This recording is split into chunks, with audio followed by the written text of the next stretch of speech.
won that in 2011. Palo Alto did lose a lot of the players that helped them to those two nice CCS appearances. So this season, a lot of question marks for the Vikings.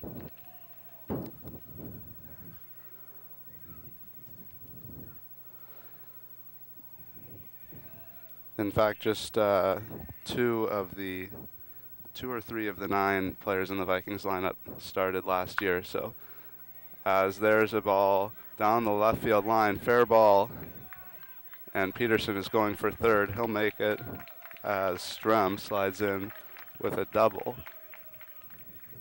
So no outs here in the first inning, and St. Francis already second and third base. St. Francis comes into the game after winning their first game versus Los Gatos on Tuesday, won that by a score of 6-3. St. Francis comes in one of the top 25 teams in the country. Meanwhile, Palo Alto lost its first game to St. Ignatius High School, another strong West Coast Athletic League team. As the first pitch from Ehrlich, again a ball.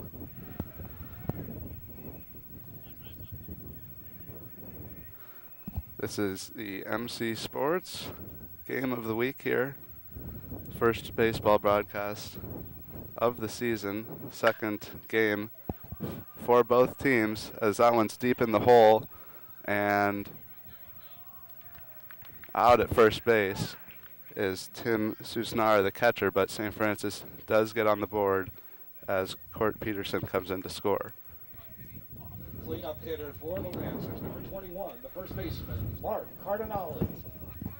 So 1-0 St. Francis here with one out in the top of the first, as Susnar gets the RBI ground out.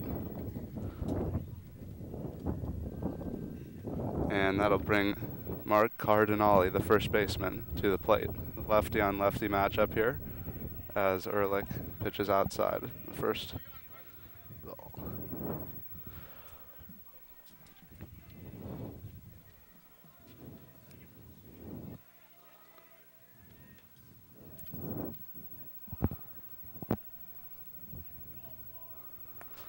And second pitch also out of the strike zone, so a quick 2-0 count here to Cardinale. And pitching could be one of the problems for the Vikings this season.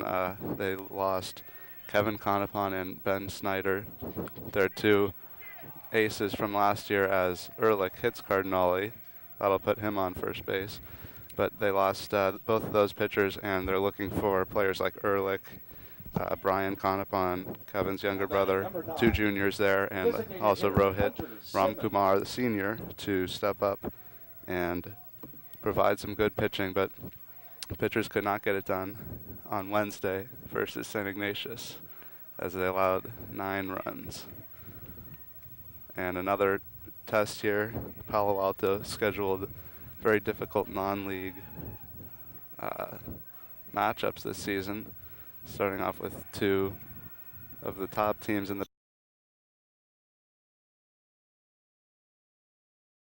park. Some of the top teams, not only in the area, but in the entire country. So Ehrlich again goes to first to Rowan Thompson, the senior first baseman, but nothing there.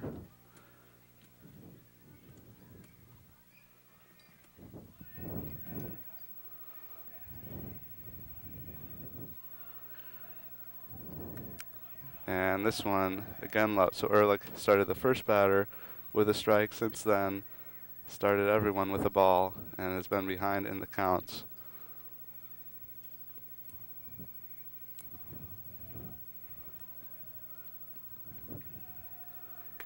This one down the strike zone, and that evens the count at 1-1. Palo Alto defense has Rowan Thompson at first. Michael Strong at shortstop, Bowen Gerald at third, Michael Strong at second base, and it goes to him. And a double play there by the Vikings, and they get out of the inning just allowing 1 run. That was nicely turned from Cleesby to Strong there. Cleesby, the second baseman, Strong, the shortstop. Sorry for the confusion, but great save there by the Vikings and get out of the inning, only allowing 1 run. Ehrlich had a walk and hit a batter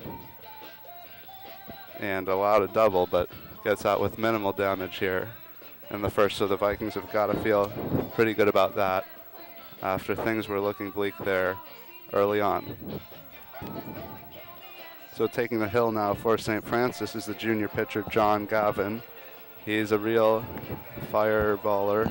He throws it pretty fast, gets up to the 90s, which is pretty rare for high school baseball, one of the highly ranked recruits in his class. And the Vikings will try to match his great speed.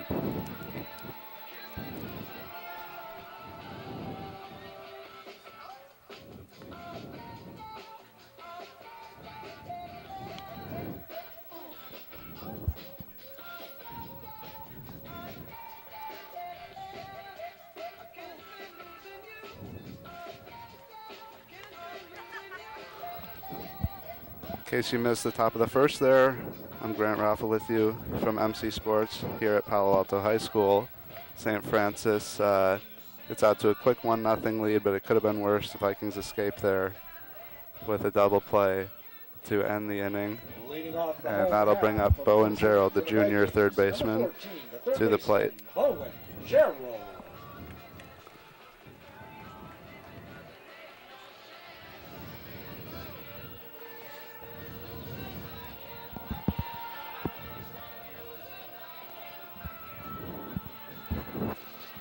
Nice day here at Poly. Temperatures in the 60s, sunny skies, and not too much wind, but if there is any, it's blowing out to center field. So Gerald steps in and swings at the first pitch, and this is a blooper to the right side, but caught there by Joey Shimono, the second baseman, and quickly one away. Viking center fielder, number 12, Austin Poor.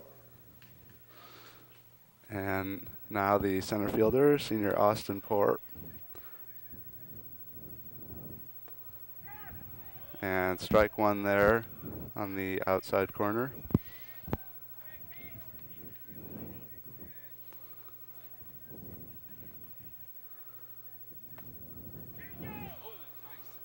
And with the appeal, they say he went around on that one, so 0-2 here to Poor.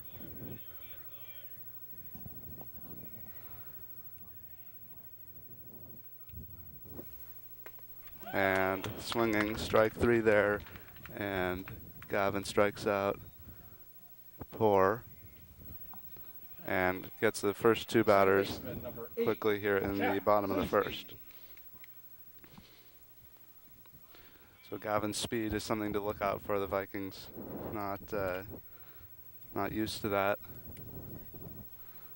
and they will have to make some contact here.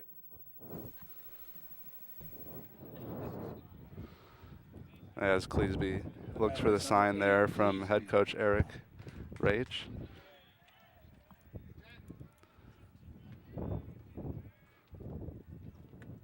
And the curveball there inside.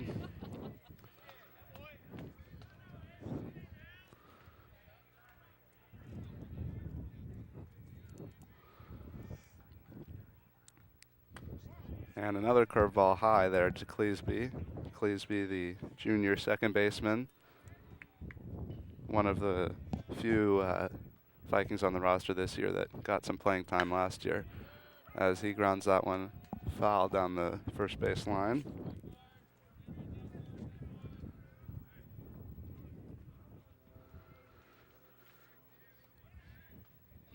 And it's 2-1 here, 2 outs in the bottom of the first, as Gavin winds up and delivers. And a foul ball there off the plate.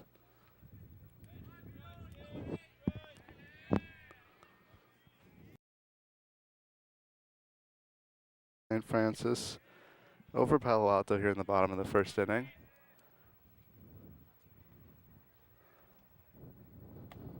And that one's high and away. Full count now to Cleesby.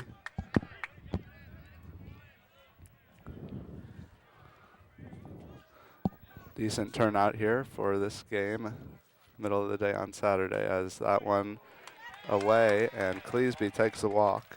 So that's the first base runner for the Vikings here, and that'll bring up to the plate the designated hitter, Isaac Feldstein.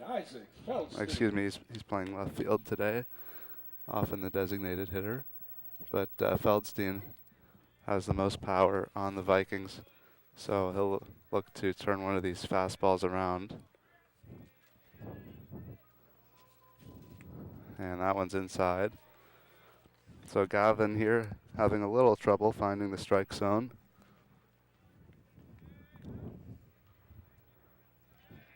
High school games go 7 innings, so this is the first of those 7, as this one finds the inside corner.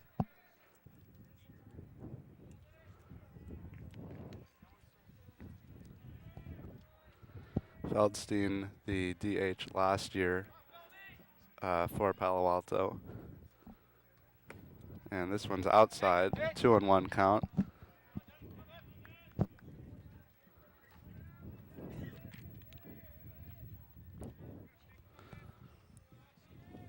Tim Susnara, the St. Francis catcher, is looking at first there, with Cleesby taking a large lead, as this one's low, and Cleesby will try for second. And the throw is a little low and to the left of Michael Strum, and he slides in there, Cleesby does, to second base. So now in scoring position with 2 outs and a 3-1 count to Feldstein.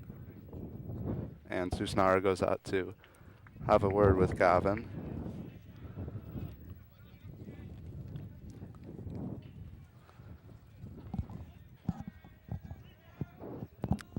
So 3-1 count here, 2 outs in the bottom of the first. Cleesby on second. Feldstein looking to drive him in and even up this game. And that one's low and away, and Feldstein will take the walk.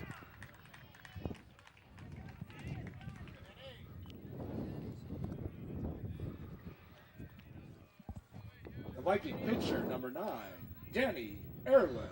And now Ehrlich will come in, the pitcher.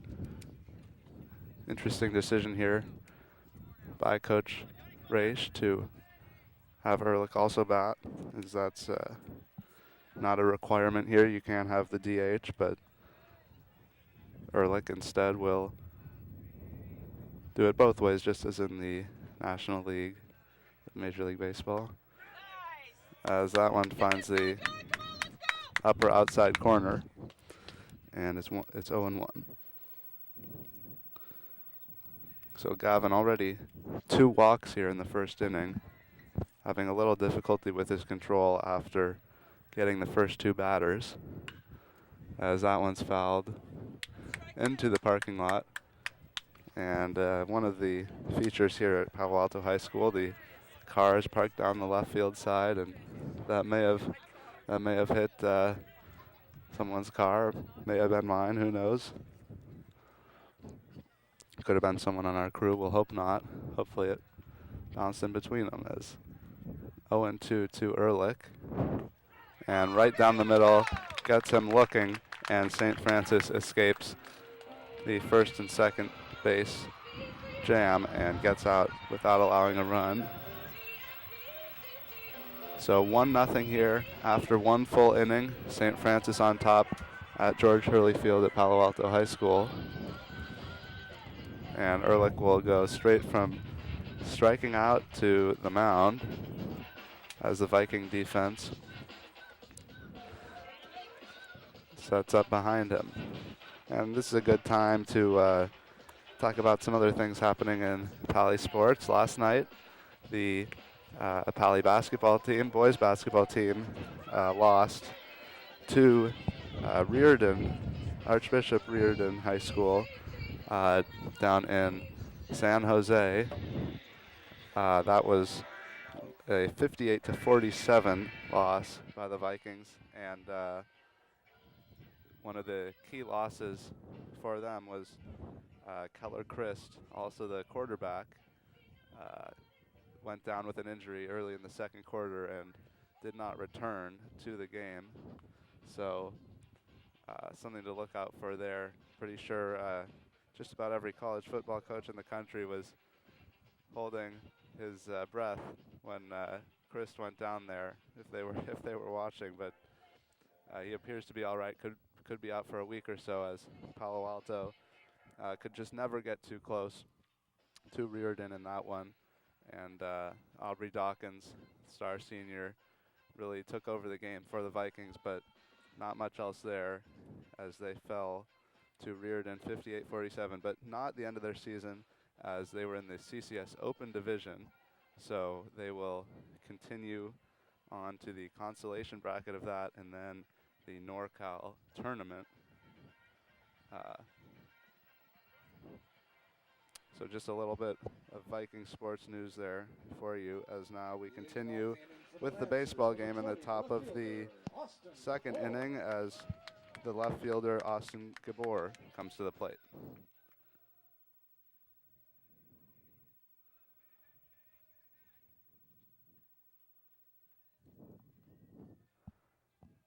So Ehrlich, and that gets by the catcher Cron, right to the back fence, backstop, excuse me.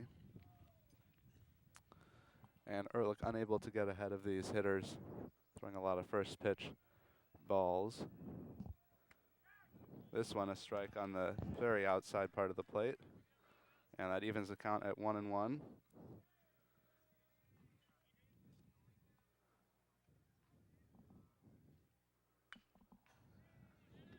As that one outside fouled off of the backstop. And Gabor, a lefty on lefty matchup here. And 1-2, he grounds that down the first base line. Thompson there will take it himself and touch first base for the out. Nice play by Thompson. That's Rowan Thompson, the first baseman, senior. And that'll bring up Ryan McSwain, the right fielder for St. Francis.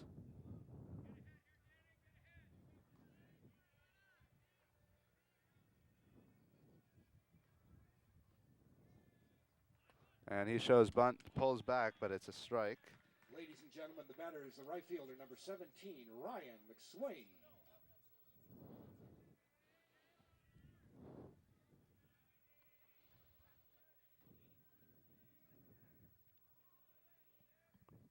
And this one well away, as Ehrlich was trying for the curveball.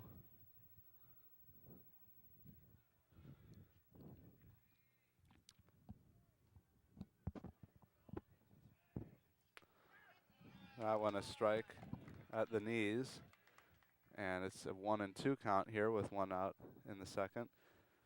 And as I mentioned earlier, St. Francis, one of the top teams here, as that one's high. One of the top teams in the Bay Area and ranked in the top 25 in the country. But really the Vikings playing a lot of teams of this caliber to start their season. Coach Eric Raich likes to give them some challenges before they get into their league schedule, as McSwain was late on that one and fouls it into the Viking dugout.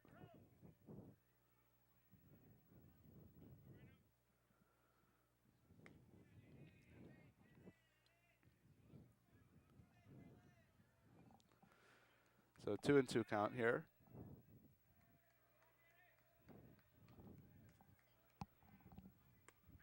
And that one inside, and Ehrlich gets the call. Strikeout looking, and 2 away. The third baseman, number 22, Tyler Deason. And stepping into the box, the 8th hitter, Tyler Deason, the third baseman.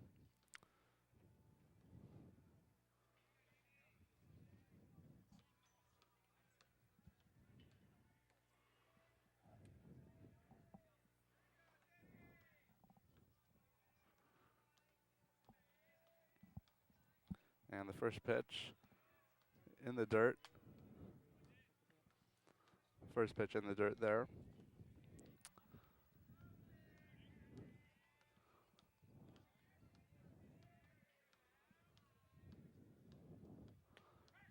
Ehrlich trying to go 1-2-3 here in the top of the second, as he's gotten the ground out and a strikeout so far. Now a 1-1 count on Deason.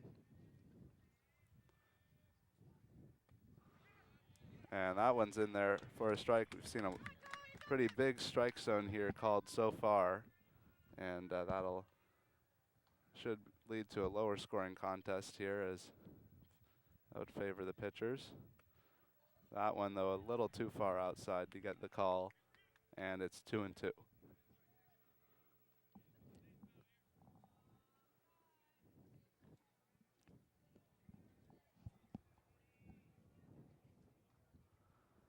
And Ehrlich delivers a pitch.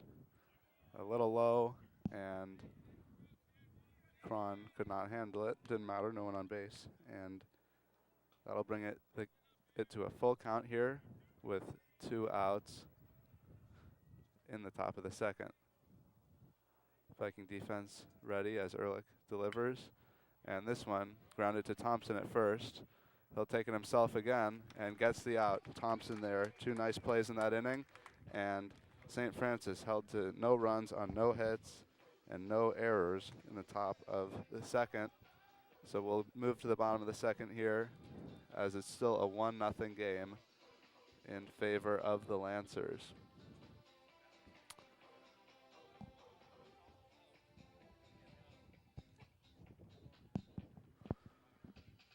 We've got a great crew here today, our MC Sports crew. I'd like to thank all of them. We've got Brian Sotnick directing, Chuck Alley, our producer, as always. Both of them doing a great job, as well as our camera people. We've got Callie Walker, Parker Devine, and Josh UN on camera. And now let's take a look at that last defensive play there by Rowan Thompson, as we're here in between innings.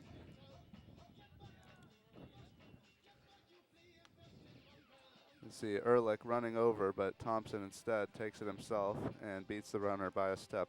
Nice defensive play there. 2 of them in that half inning by Thompson. A good job on the replay there by our team here on MC Sports. So 1-0 St. Francis now as we move to the bottom of the second. Number 17, the shortstop, Michael Strong.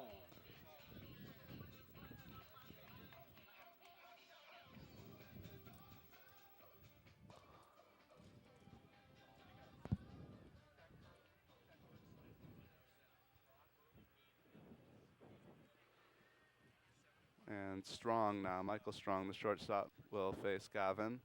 And his first pitch outside. So both pitchers here, strike zone is wide, but they've been unable to find it on the first pitches, falling behind early.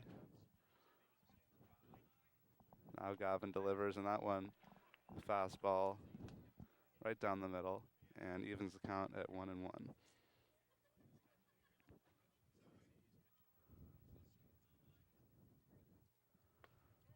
That one a little low.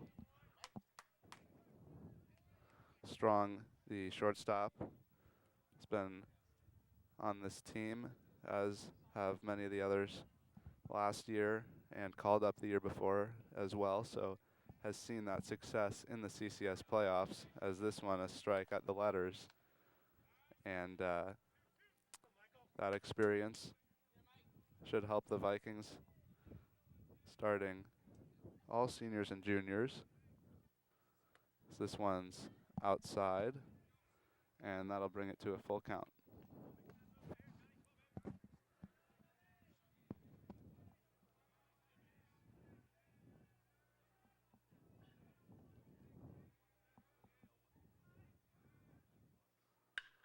And Strong grounds it up the middle. That's a solid hit.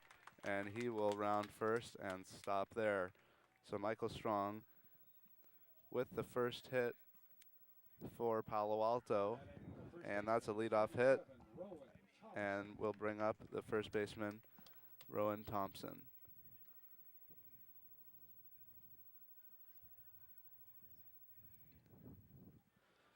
So John Gavin, the pitcher for St. Francis. Very intimidating presence on the mound. But Strong there, able to get a nice swing away at it as he again falls behind 1-0. Gavin does. This time to Thompson. Thompson, the 7th hitter, also a senior. And this one inside, so 2-0 to Thompson. Austin Cron, the catcher, waiting on the on-deck circle.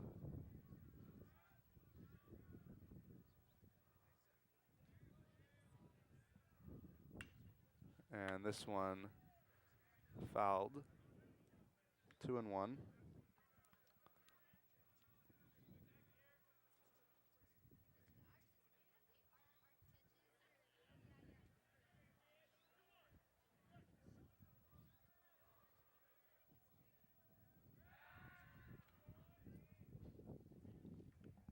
Gavin tries to pick off at first. Just trying to keep him there.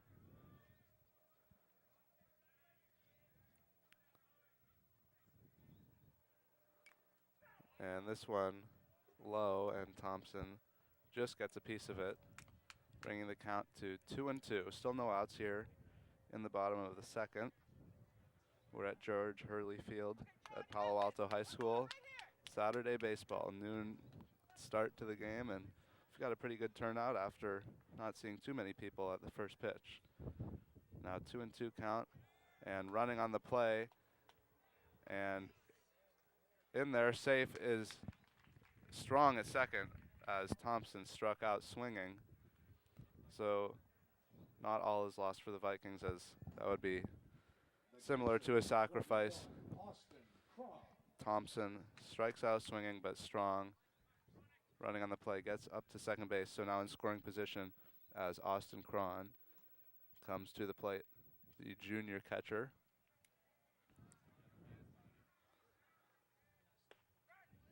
Cron, a lefty here, and takes strike one.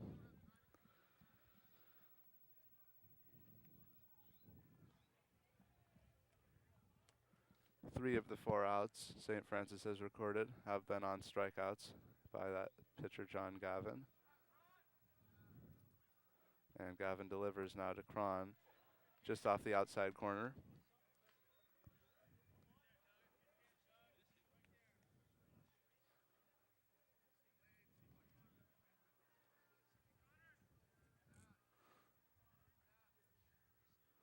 And this one a little closer there and catches the outside corner. That's 1-2 to Austin Cron. Michael Strong on second base with 1 out here.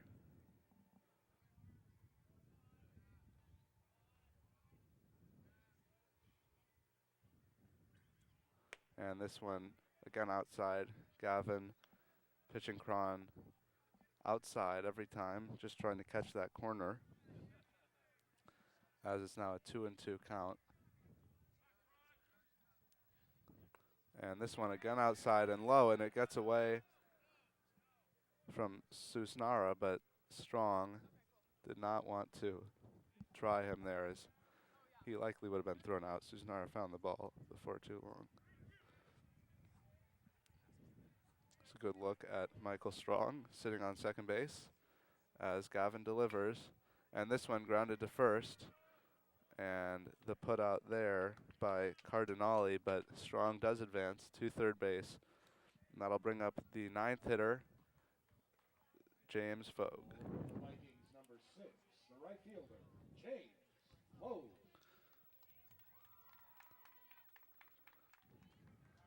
Fogue, also the kicker for the Palo Alto football team, had a good year with that. And now tries to bring in Michael Strong from third base on the baseball field. Fogue, one of the, probably the fastest player on the Vikings squad, so if he can just get a grounder up the left side, he's got a good chance to beat it out and get Strong to score as he takes strike one. Little high, but he is a shorter player, so always tough for the umps with that strike zone.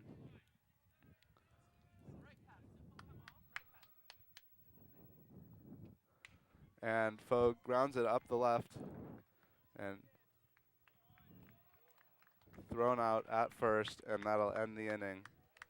Close play at first, but Fogue was out, and St. Francis again escapes with a runner in scoring position and keeps the lead 1-0.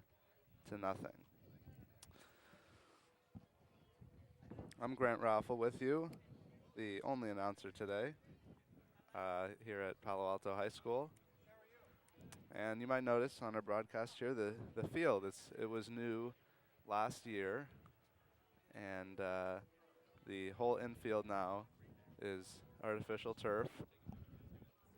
Outfield, still the normal grass, but helps with during the wet weather. We don't have that now, but when it is a little wet, the infield can stay dry, and that helps the Vikings. We've got new bleachers in as well, and just all-around improvements, the dugouts and everything. But one thing to keep in mind is with the softball field just diagonally across the way here, we do have kind of a short fence in left center field. The fence comes in as it's the softball field fence, curves the opposite way there. So kind of a short porch there in left center, something to look out for. Some of the intricacies here at George Hurley Field at Palo Alto High School. And now let's take a look at a replay here. This was Fogue here grounding out, and you see he hits it up the left side and just barely gets him. Close call there at first base, just half a step. And I mentioned Fogue, one of the faster runners, and almost beat that one out and got the run in. Nice job by our team there with that replay.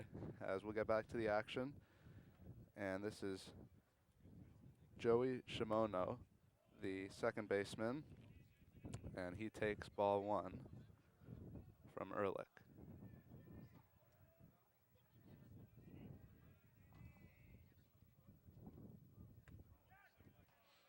Vikings losing a lot of players last year as Ehrlich delivers a strike. B.J. Boyd among them, and Boyd now with the Oakland Athletics organization as this one driven out to right field. James Fogue under it and makes the catch. So one away here in the top of the third. But B.J. Boyd in the Oakland A's, with the Oakland A's in the minors, and he was just an all-around threat for the Vikings. Center field, made some great catches, speed on the base paths, a lot of power. So he will be missed, and Vikings don't have anyone as dominant as him to fill his role. As this one grounded to Thompson. Thompson getting a lot of action over there at first, and Ehrlich can't get there in time as Peterson with a nice hustle gets there and beats out the play. And let's take a look at that one again. Number 10, the shortstop, Michael Strem. And see here, Thompson fields it, flips to Ehrlich, but Ehrlich just didn't get there in time. Maybe didn't quite leave the mound at the right time. But Peterson was running quickly down the line, so tough play there. That'll bring up Michael Strem, the shortstop. He had a double his first time up. The lone hit for St. Francis up until that last play when Shimono got on first base. Or excuse me, Peterson got on first base. So St. Francis now 2 hits, Palo Alto 1. As Ehrlich now again down 1-0, this time to Strem. Ehrlich will go to first. Easily in is Peterson.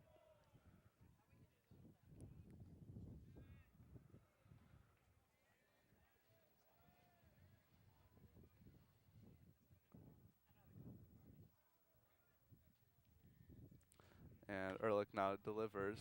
This one popped up and behind the stands. That one's out of play. Over. Might have rolled into the gym there. Palo Alto High School big gym. We'll talk about that at the next break. Some developments there. As Ehrlich now 1-1 with 1 out and a man on first, and this one's high and away. Slipped out of his hand there.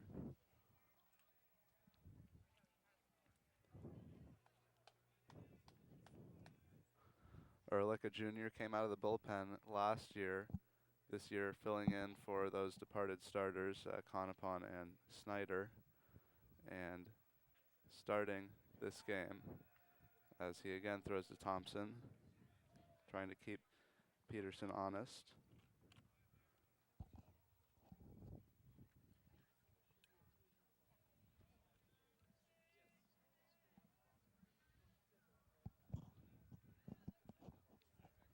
And Ehrlich now again high, and that'll bring it to 3-1.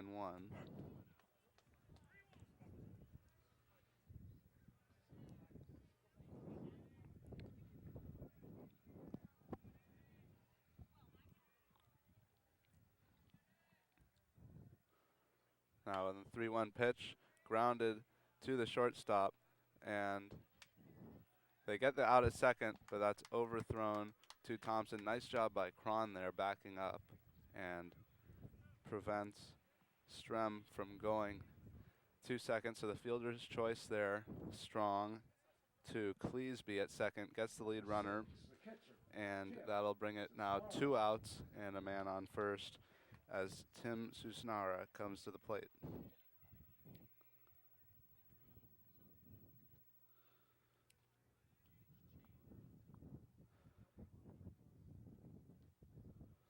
And this one away. Cron blocks it, and Strem was not going to try for it. 1-0 count here with 2 outs in the top of the 3rd inning. St. Francis got that first run quickly in the top of the 1st. No scoring since then. As Ehrlich delivers, and that comes right back at him, hits him in the back, and Susnara is safe. That one, hard hit ball and hit Ehrlich right in his number 9 on his back. And Coach Reich is going out, as well as the trainer, to see if he's all right.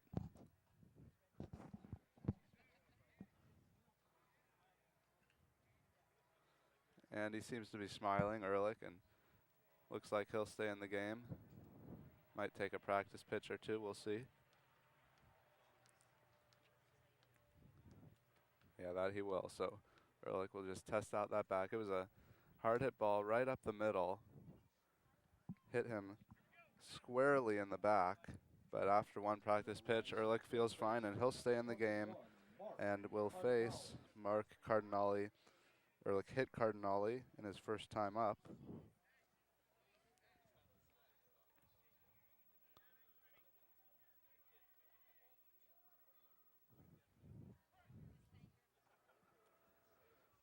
So first and second, 2 outs as Ehrlich faces Cardinale, gets that strike on the inside corner.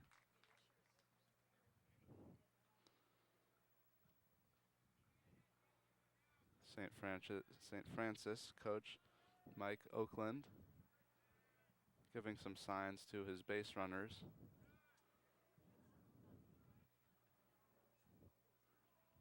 As Ehrlich just misses the strike zone there on the outer part of the plate. And it's a 1-1 count here.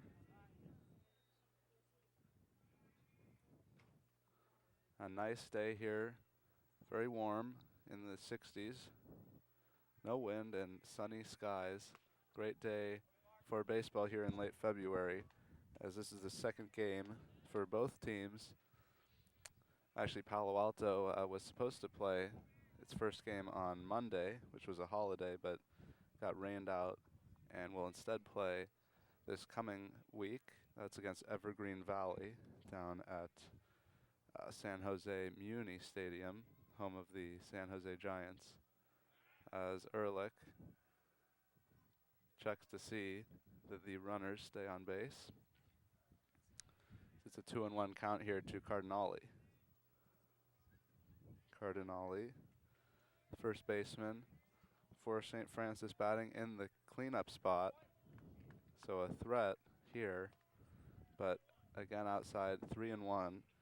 And we'll see here, Ehrlich, if Ehrlich gives him anything to hit or not. Coming up next would be Hunter Simmons, the DH, who hit into a double play to end the first inning. So don't be surprised if this is a... And that one is a ball.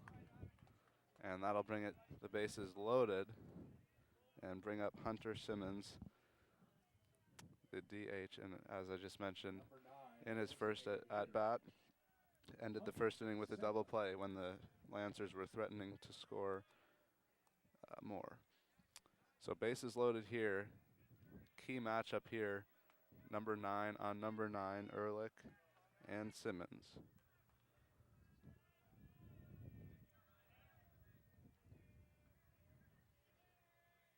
Ehrlich checks the runner at third and winds up. This one high.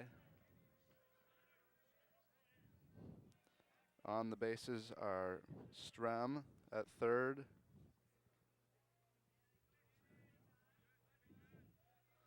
Cardinale at first, and Susnara at second. As Ehrlich delivers the second pitch, again high, 2-0 count, and now with the bases loaded, he's got to give him something, as time is called and the pitching coach will come out to have a word with Ehrlich.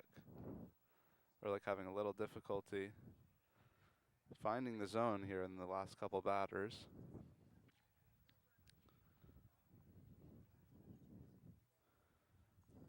And got to think he'd just be hearing some encouragement at this point and trying to get out of this jam here. So a 2-0 count, top of the third, 2 outs, bases loaded. And Hunter Simmons, the DH, the 5th hitter, at bat. Number 9, the designated hitter, Hunter Simmons.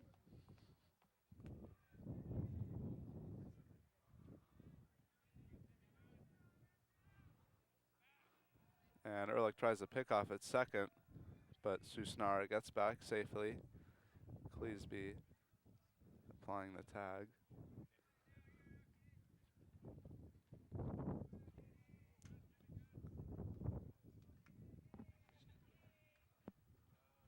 And Ehrlich this time gets him to hit a fly ball, this to right field. Fogue there and makes the catch, and the Vikings escape another jam, and St. Francis strands 3 runners there. St. Francis in the inning, no runs on 2 hits, no errors. And Palo Alto, both teams really doing a great job of escaping some jams here with runners in scoring position. So a low scoring one so far as we've played 2.5 innings. 1-0 St. Francis. And we'll be back with the bottom of the third.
All right, back with you here as we enter the bottom of the third inning, and the Vikings will start from the top of their lineup as the third baseman, junior Bowen Gerald, comes to the plate against John Gavin. This one outside and 1-0 to start the count.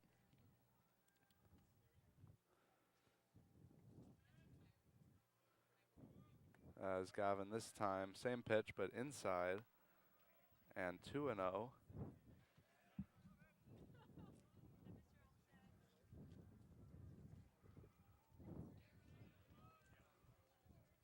And Gerald this time grounds it to the shortstop, but thrown out at first. Nice play by Strem. Now batting for Palo Alto, number 12, the center fielder, Austin Poole.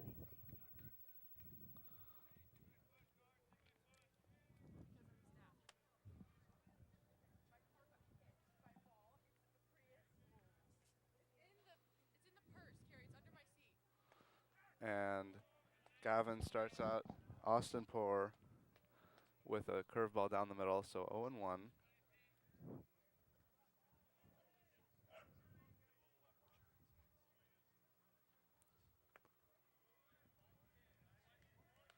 That one low.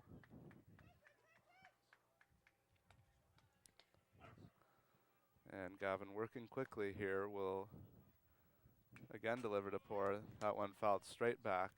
He was on it.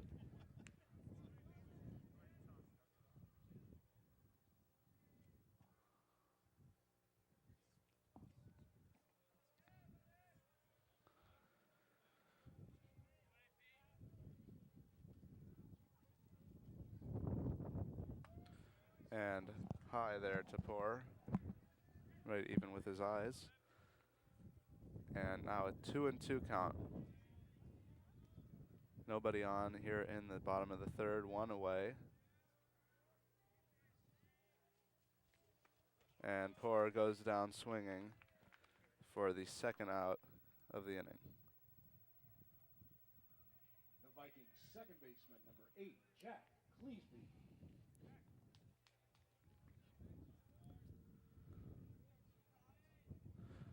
So Cleesby now steps to the plate. And Gavin again starts with a ball.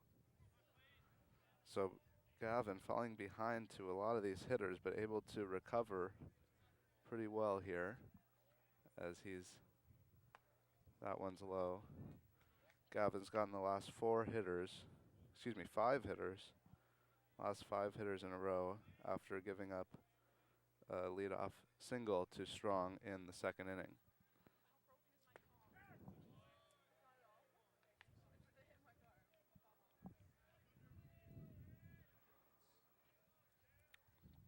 One and one count to Cleesby here.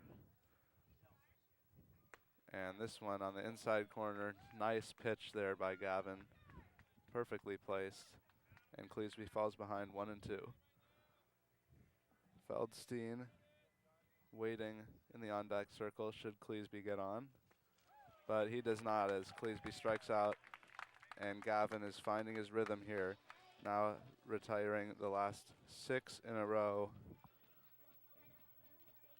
And through 3 innings here, 1-0. St. Francis over Palo Alto. That inning for Palo Alto. No runs, no hits, no errors. As we are almost halfway done with this one. 7-inning game, 3 down. So let's talk a little bit about some construction going on here at Palo Alto High School. We've got, as I mentioned, the gym that I would talk about. Recent proposal, an anonymous Pali parent offering to donate about $20 million to build 2 new Palo Alto gyms here on the campus of Palo Alto High School. And so that's an exciting thing going around here, but likely would involve the destruction of both gyms, including the historic main gym built in the 1920s. It's got a very interesting feel. If you've been in there, you'd know, with the sunken court and the stands very high up. Playing on that court can be intimidating for other teams, but that would likely be torn down and could include the tearing down of the aquatic center between the two gyms, which was just recently built within the last 5 or so years, 5 or 7 years maybe. So that's something going on, and the proposal says that both of those gyms would be done by the start of the 2015-2016 school year. So something to keep an eye on here at Palo Alto High School as we get back to the action. Ehrlich with an opening ball outside to, and he's facing Austin Gibor.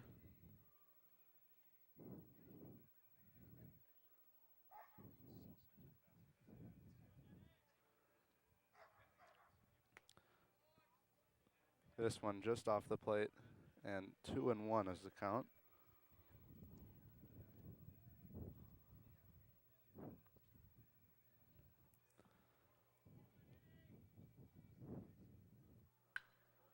And this one driven to right field, right down the line, and that's going to be foul as Fogue made a great effort at it, diving, but just missed it. And that ball fouled by just a couple feet. Well hit ball by Gabor, right towards the right field foul pole, but hooks just foul, and he'll get back into the box now with a 2-2 count.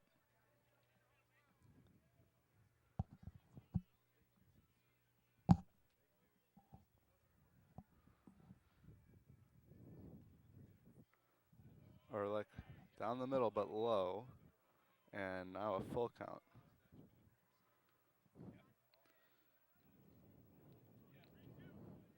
Gabor grounded out in the second inning in his previous plate appearance, as this one low, and Ehrlich walks Gabor.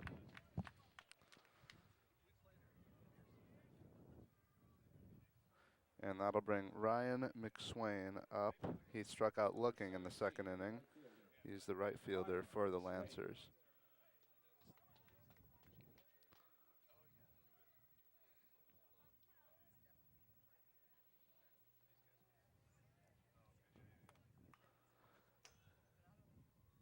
And this one fouled straight back, right off the fence. And it's 0-1 to McSwain.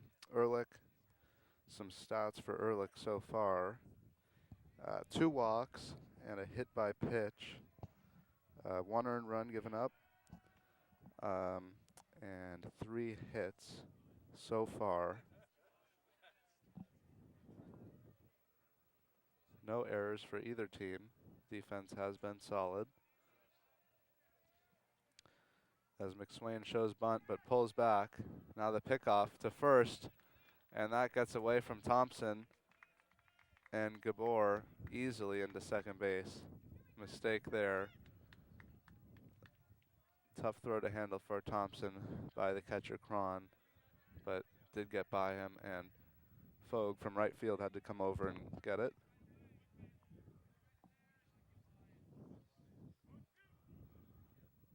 So now Gabor in scoring position with nobody out and 2 strikes here on McSwain. That one down the middle, and he strikes out looking just as he did in the second inning. Number 22, the third baseman, Tyler Deason.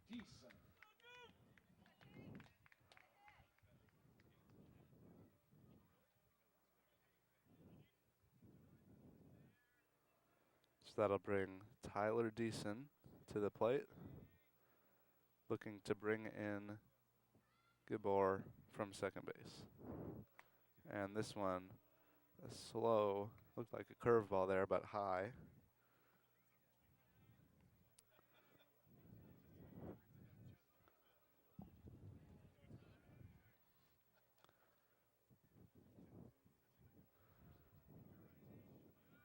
And Ehrlich now sets up 1-0.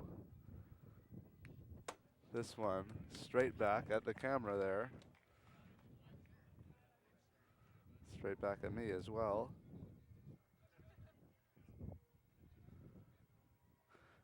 Ehrlich last year, little disappointment as he gave up the final run against Valley Christian in the CCS semifinals, which then eliminated the Vikings, but we saw him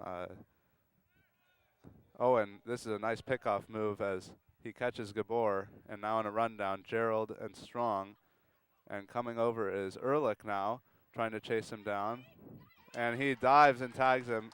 Great effort there by Ehrlich, and gets the runner. Gabor, a base running mistake there, took a little too big of a lead, and right when Ehrlich turned around, had already left the base, and just a textbook rundown there by the whole Vikings team. We saw Strong, Gerald, and Ehrlich in there. Let's take a look at that play. As that was a tag out there by Ehrlich. Ehrlich just laid out to get Gabor and tumbled across, and now Coach Rach is out there seeing again if he's okay. Ehrlich taking a beating in this one, hit by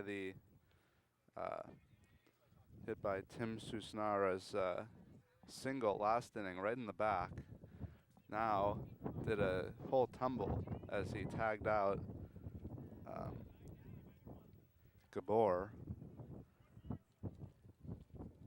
but he's all right and will again remain in the game, as now no one on base, 2 outs, and now a 1-2 count as he gets Deason to swing and miss.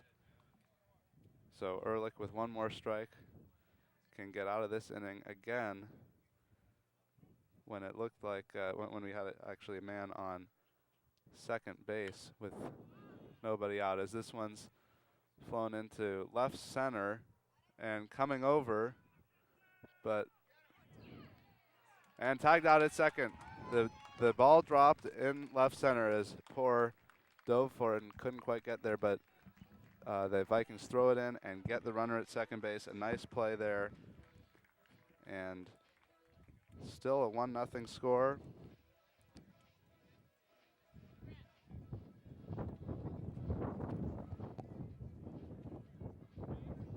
Hi there, I'm Grant Raffle with you from Palo Alto High School. This is the MC Sports Game of the Week, Palo Alto High School versus St. Francis. We're halfway done with this one. 3.5 innings gone by, 1-0 St. Francis, as it has been since the top of the first. We've got a good pitching matchup here. Ehrlich playing it well, as Gavin is as well for St. Francis. So nice to be here with you at Palo Alto High School. It's a good matchup, and let's see what the second half of this game brings. St. Francis, a highly touted team coming into this one, as we take a look at their fielding here. Let's take a look at a replay here now of this the last play of the inning, as they missed it in the field, the Vikings did, but a nice throw to the second baseman and tagged out. That ball, just a blooper right between everyone in left center field. And the Vikings did a nice job recovering and getting the runner. So that inning for St. Francis, no runs on the one hit there. No errors, no one left on. Also a walk. We had a walk, strikeout, and then a single but thrown out at second base. So kind of an odd inning there, but nothing going on. So now the bottom of the fourth inning will bring up Feldstein, the left fielder. Feldstein, a lot of power. He'll try to lead off this inning, getting on base, as the Lancers have a new pitcher in. Gavin out of the game And this looks like Bailey Owen. Bailey Owen now into the game, pitching for the Lancers.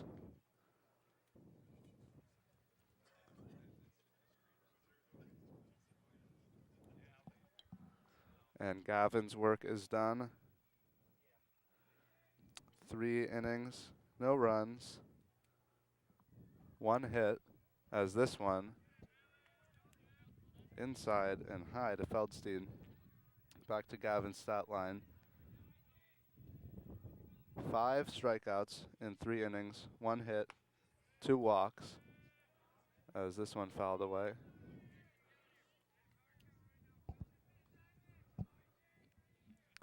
And Feldstein steps in with a 3-1 count, no outs. And drives this one to center field. This one's deep, but there and under it is the center fielder, Kurt Peterson, and Feldstein away. That was a nice drive. Right.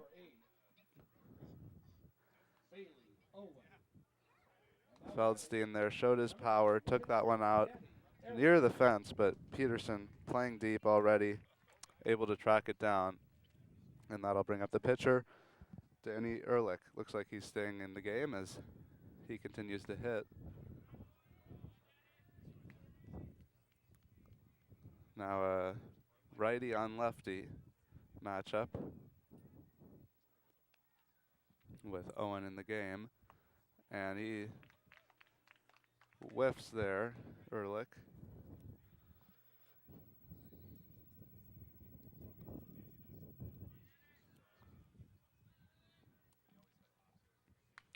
And Ehrlich gets a piece of this one.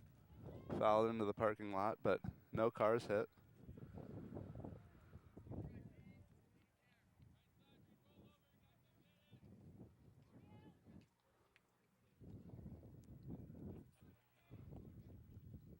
And this one low and away.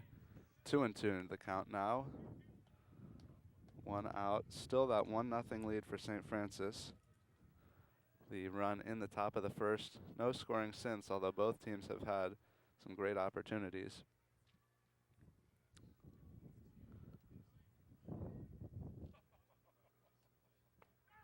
And this one right down the middle. Gets him looking. And 2 away now.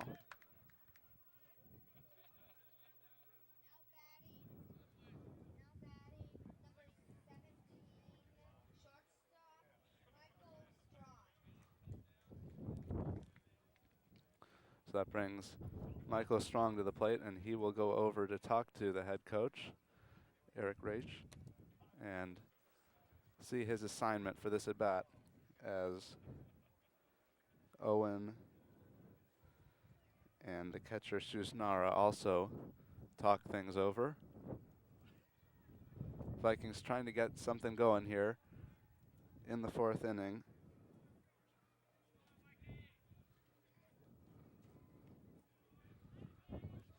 The 1st and 2nd innings saw the Vikings get runners in scoring position, but the 3rd and 4th so far have not seen any base runners, as the count is 1-1 here, 2 strong.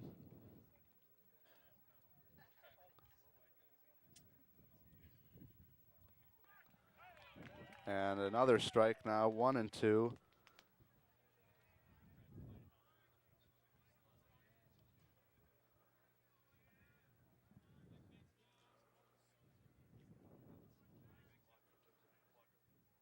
And this one right up the middle, slow roller and Strong. Oh, called out at first. Sure looked like he beat that one out as that one rolled slowly across the pitcher's mound and second base. The ump hesitated for a second, but calls Strong out. So that'll end the inning for Palo Alto batting. No runs, no hits, no errors, and we move now to the top of the 5th. We've done 4 complete innings now. Still 1-0 St. Francis.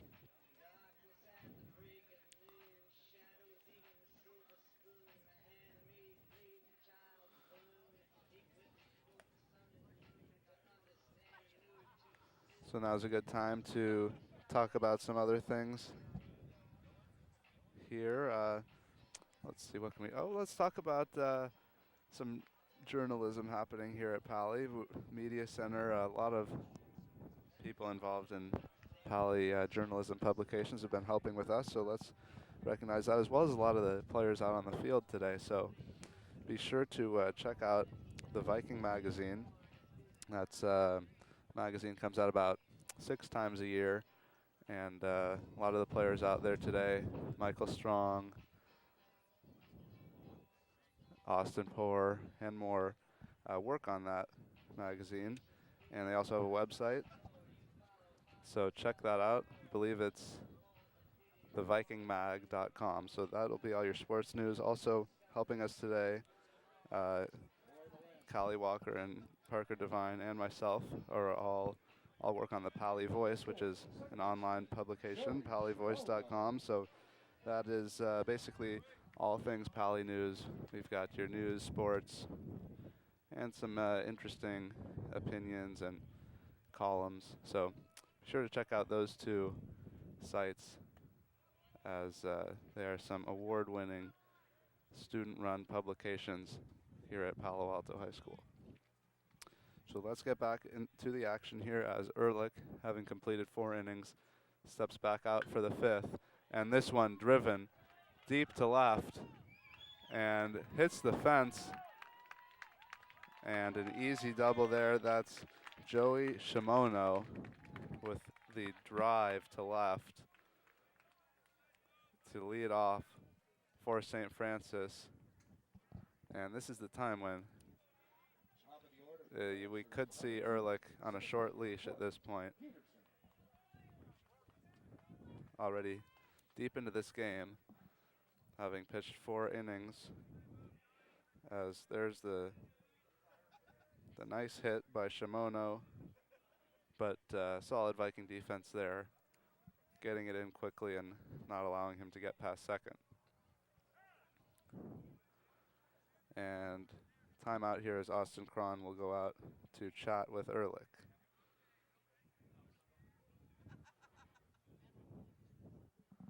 So another runner in scoring position for St. Francis, and Ehrlich's been good about getting out of these jams, but difficult to get out of everything.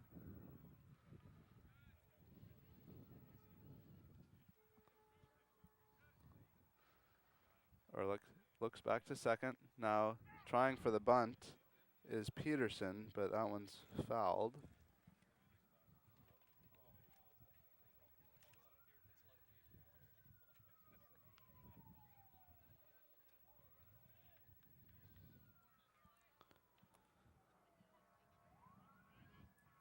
There you're looking at Shimono on second base, the runner after that nice double.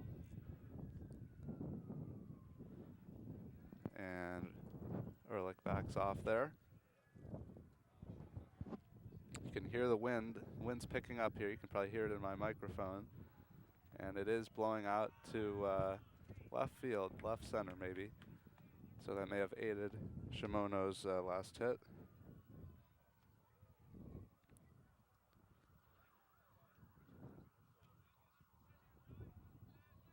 As the count is 1-1, nobody out, and Shimono on second base.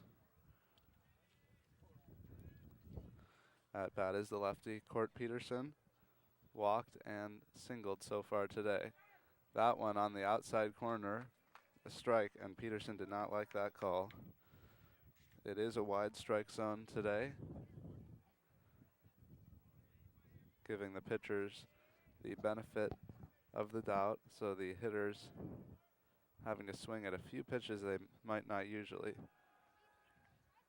As Ehrlich turns around, throws to Strong. Nothing there.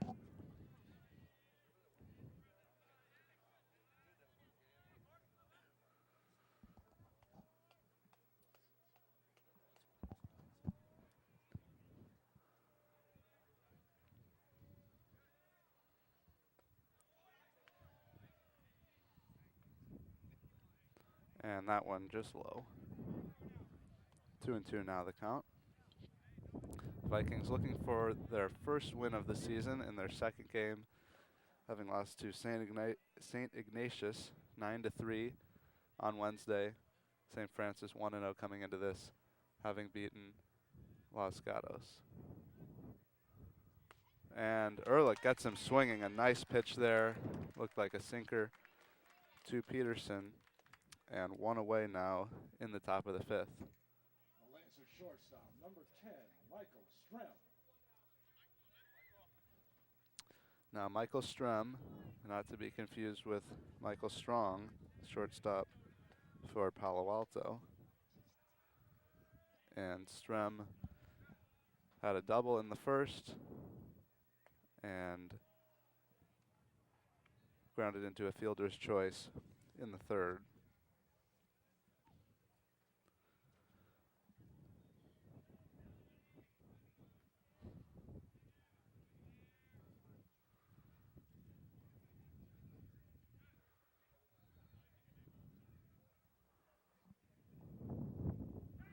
And Strem calls for time as Ehrlich waited a little longer than normal there.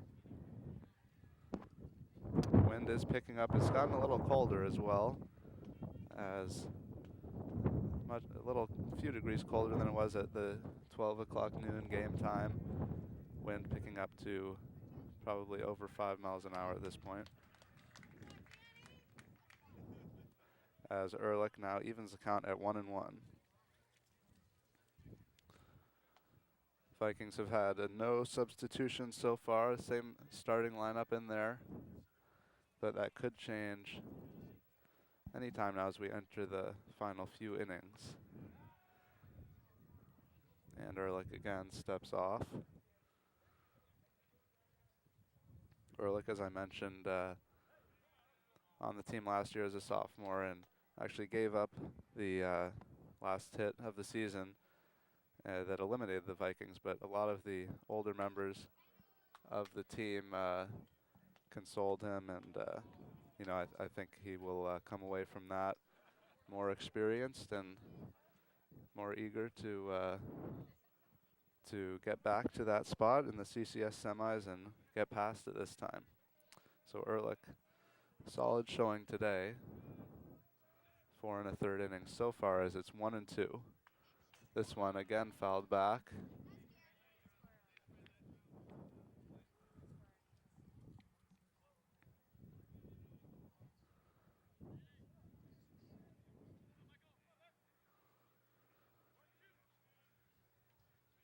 So the count remains 1-2 with 1 out and Shimono on second base. Infield playing at normal depth. And this one again fouled to the right. And hits the gym.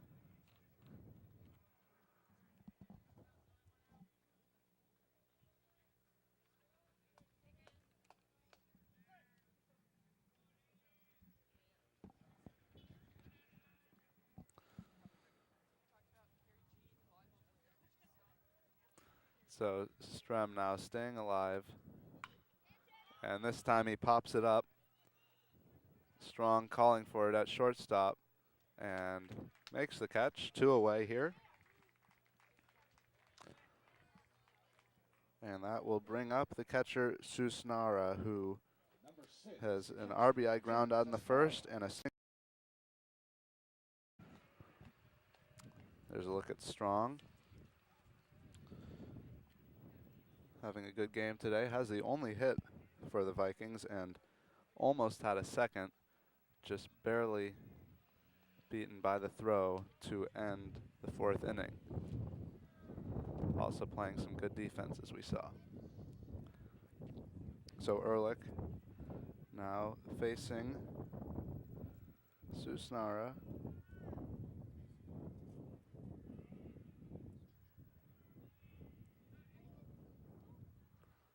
Susnara had the RBI for the only run as this one gets away from Cron, and Shimono advances to third with 2 outs, so any sort of hit, Shimono would likely score. He'll be running with 2 outs.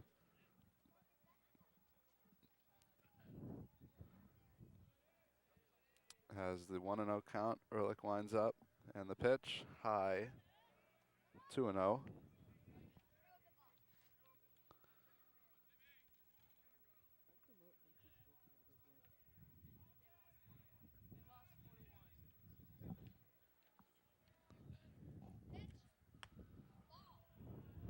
And now the 3rd ball, so a 3-0 count to Susnara. Coming up next would be Mark Cardinale, the first baseman. Hit by a pitch and flied out today, Cardinale. But Ehrlich delivers a strike now to Susnara. Gets back in the count here at 3-1. 2 outs in the top of the 5th. Now the pitch. And this one fouled away, and Ehrlich brings the count to full.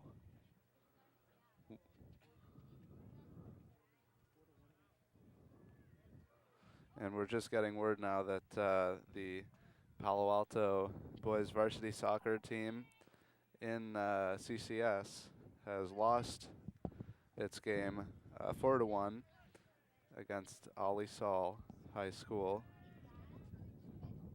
as this one grounded foul again. So that will end the season for boys varsity soccer here. Had a surprisingly good season this year after not winning a single game last year. This is the Vikings varsity soccer we're talking about. Lost or tied every single game last year. Not a single win, but this year, with much of the same team returning, turned things around and had a solid season. Made it to the CCS playoffs. Won in the first round and lost today. As this one now, Strong lays out for it, cannot get it, and that'll bring in Shimono, and St. Francis gets his first run since the first inning as Susnara hit that one just out of the reach of Strong at shortstop. Strong made a good effort at it. Let's take a look at this. There you saw Strong diving after he missed that, and that'll be it for Danny Ehrlich. He comes out of the game. We'll get you his stat line in a second, but coming into the game is Chris Smith, the junior pitcher. So Smith will replace Ehrlich here with 2 outs in the 5th inning. Ehrlich's stats.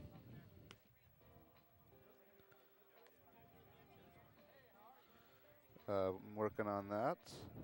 All right, Ehrlich's stats. Let's see, he went 4 2/3 innings, 2 runs on 5 hits.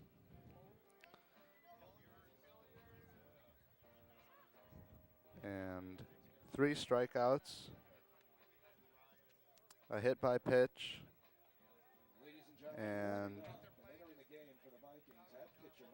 2 walks for Ehrlich. So those are his stats there. 3 strikeouts, 2 walks, a hit by pitch, 4 2/3 innings, 2 runs, 5 hits. So overall, I would think head coach Eric Raich and the rest of the Vikings team got to be thinking positively about that performance, holding these Lancers known to score some runs, and with a strong offense, holding them to just 2 runs. Not a bad job. It's just up to the Vikings offense to get on the board here. And the Vikings had difficulty scoring runs in their first game. Only put up 3 runs, and that was at the end of the game when they were already down too much to come back versus St. Ignatius. So Chris Smith now into the game, replacing Ehrlich, and also a junior. Smith pitched a little bit, or I believe he started that St. Ignatius game and gave up 4 runs through 4 2/3 innings. As this one gets away from Cron, won't even bother throwing as Susnara advances to second base. The first baseman, Mark Cardinale. So Susnara now on second in scoring position with 2 outs. In the top of the 5th, 1-0 count. Chris Smith started the game on Wednesday. Not his best performance. And a balk now. Smith called for the balk, and just like that, Susnara comes from first, steals second on the pitch that got away from Cron, and now the balk. So he's on third and would score with any sort of hit. And this one now straight to the second baseman, Cleesby, who gets it to Thompson and puts him away. So Smith gets the job done despite a balk there and holds St. Francis to that 1 run on the inning. So Cardinale there with the ground out to end the inning. St. Francis 2 hits and a run in that inning, no errors. And it's 2-0 St. Francis in the middle of the 5th. So let's talk about the MC Sports program here that we are broadcasting for. We're through the Midpeninsula Media Center, and we are a student-run broadcast group under the leadership of Chuck Alley, our producer. And we've been doing games throughout the year as we take a look at a replay of that last play. Just a textbook play there. Cleesby handles it nicely, gets the out at first. But anyway, back to the MC Sports program. We did some football games here at Pally and Gunn. Did some nice basketball, volleyball first in the fall, then some basketball and a soccer game in the winter. Now we're transitioning to the spring season and bringing you today's baseball game, as well as looking to do possibly some track, maybe swimming, lacrosse. And there you see a nice view of our truck, the media center. That's our mobile production truck there. We run our cameras into that.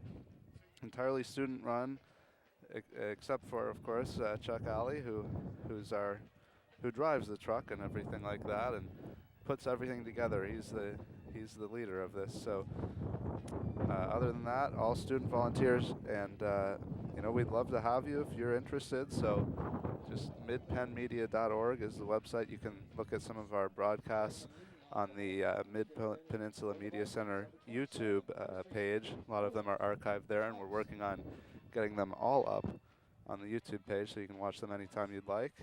And just get in touch with Chuck at midpenmedia.org is his email, and let him know if you're interested.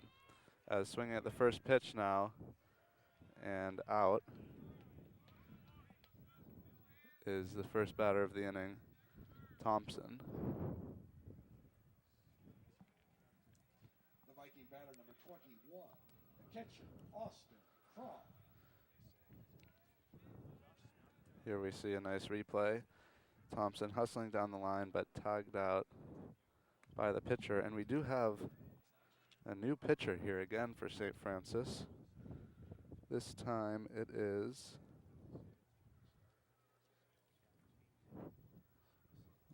let's see here. It's Cardinale who is playing first base. Mark Cardinale, the first baseman, now in to pitch for the Lancers after Gavin went 3 innings and Owen went a third. So 1 down here. It's 2-0 to Cron in the bottom of the 5th.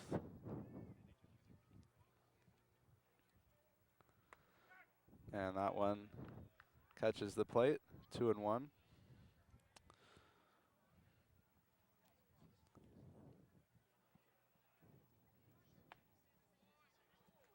And Cron takes first base as he's hit. Number 6, the Vikings right fielder, James Bowe.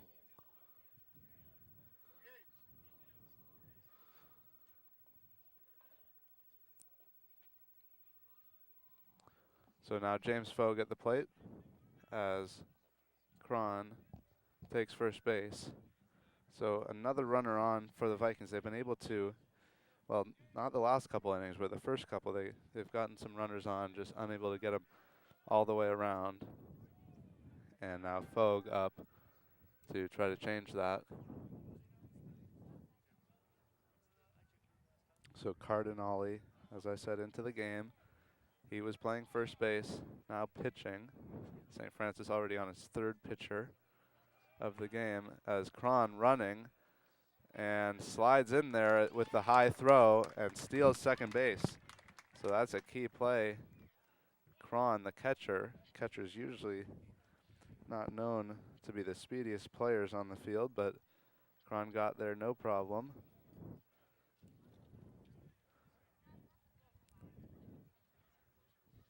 And Fogg at the plate, 0-1.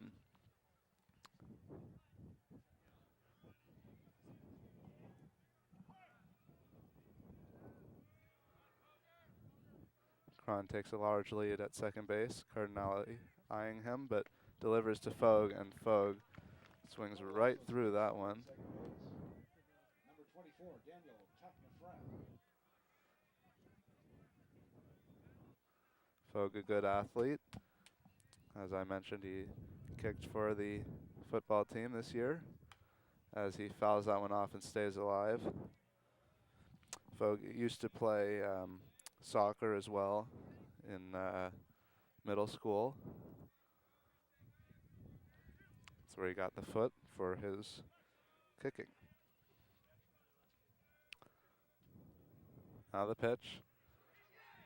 And Fogg out, but he's running to first. And thrown out at first as strike three got by the catcher, Susnara. And Fogg not able to get there. But Cron does advance to third on the play as Bowen Gerald comes to the plate. Third baseman, number 18, Bowen Gerald. 2 outs now in the bottom of the fifth as Gerald fouls that one back.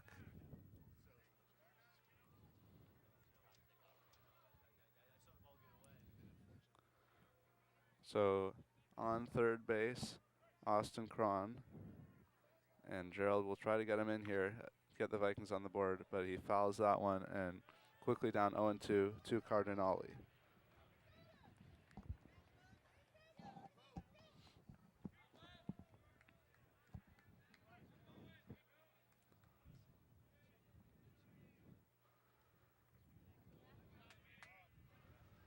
That one in the dirt.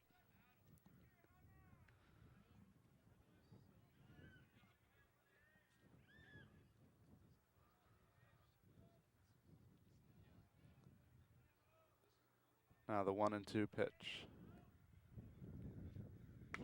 And this one grounded to the left side, handled by the third baseman. He throws it, and out at first is Gerald. So the Vikings again come up scoreless as St. Francis holds on to that 2-0 lead through 5 full innings here at Palo Alto High School. So a lot of these players for Palo Alto used to play other sports as well. We mentioned James Fogg still does, one of the rare cases now.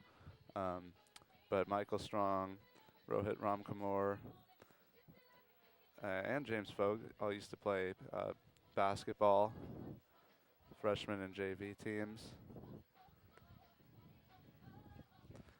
And you'll still see some people that do play a couple of sports, but it seems to be getting rarer and rarer. One of the other cases here at Palo Alto High School, of course, Keller Chris, the quarterback for the football team, and also playing basketball.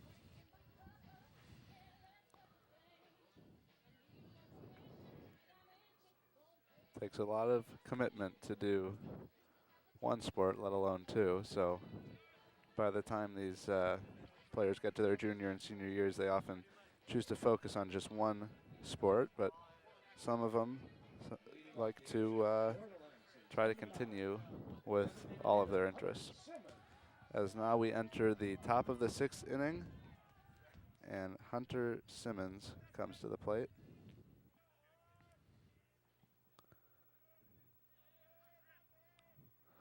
Chris Smith remains in the game after getting the last batter in the 5th after he relieved Ehrlich. And that one was a ball to start off. Now Ehrlich again. Oh, that one catches the plate. Looked like a similar pitch to the first, but got the call on that one.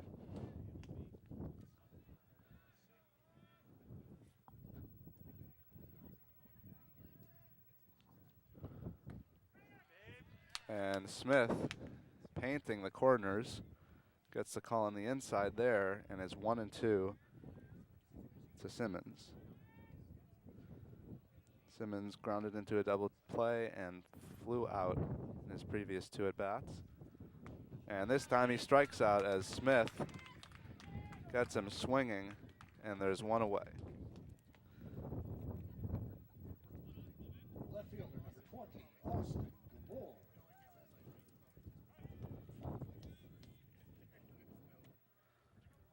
So 1 down in the top of the 6th, and Austin Gabor steps to the plate. Smith inside there.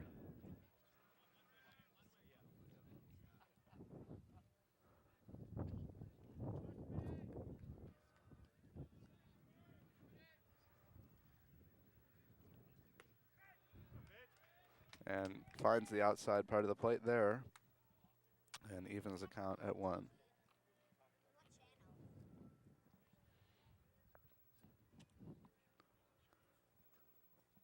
Smith getting ready now. And that one misses.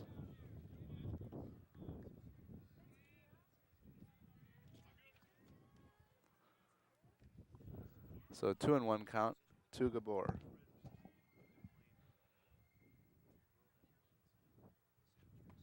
And that one's high, 3-1.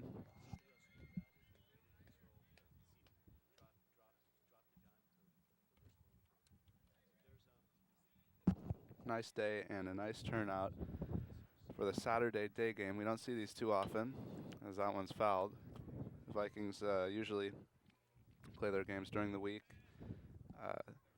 3:30 games, often on Wednesdays and Fridays.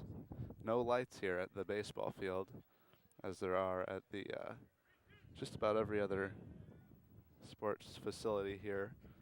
Palo Alto High School, the football field, the soccer field on El Camino, swimming pool, all have lights. Tennis courts do as well, but not the baseball or softball fields, so Vikings play the day games all the time. So this one's fouled again into the parking lot. And the count is full now. Chris Smith facing Austin Gabor, the left fielder.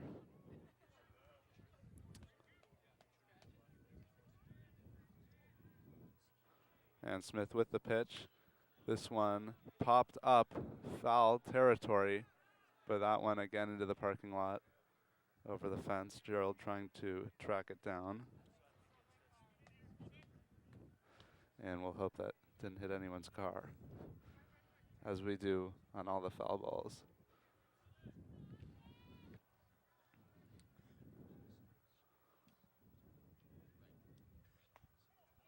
And that one high, so Smith, after a long battle with Gabor, walks him.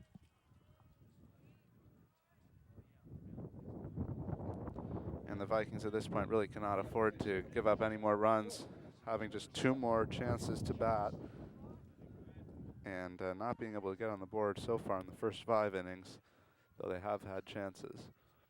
Vikings do come in as the underdog in this one, as we mentioned, St. Francis, very highly rated team, as that brings to the plate number 7 checking into the game. Let me check who that is. This is a new player. He tried to bunt. This is Ryan Johnson, replacing Ryan McSwain.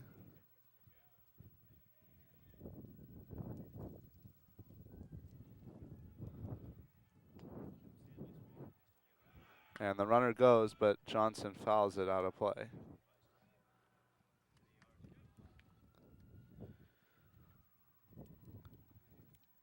McSwain struck out looking both times up, so he's been pulled out of the game in favor of Johnson.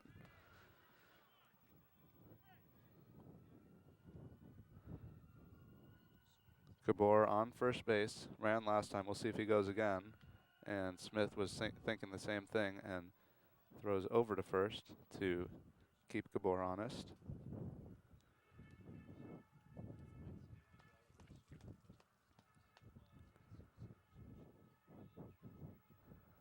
Now Smith delivers, and the bunt, and that one rolls foul, had the top spin on it, as Gerald tried to field it, but it was already in foul territory. Bounced fair and went foul. Popped up a bit, and now with 2 strikes, we'll see if Johnson again tries to bunt. Of course, should he bunt and miss with 2 strikes, or a bunt and foul it even with 2 strikes, he would be out.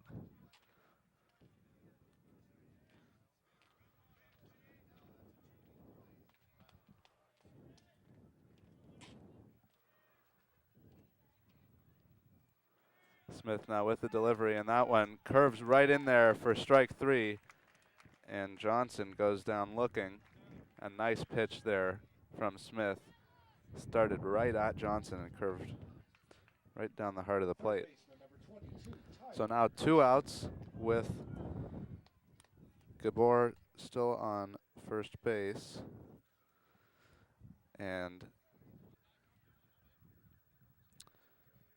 Smith has been pitching very well here, striking out both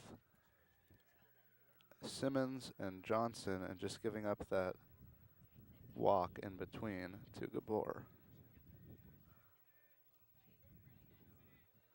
So now Tyler Deason steps in, and it's 2-0. Coming up next would be Joey Shimono, who had that deep double to left field in his last at bat. As Smith goes over to Thompson.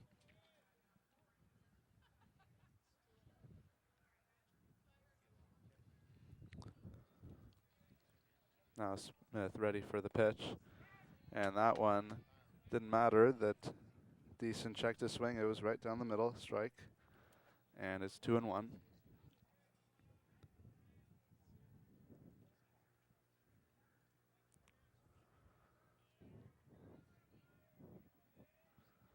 Smith now ready, and instead goes over to Thompson.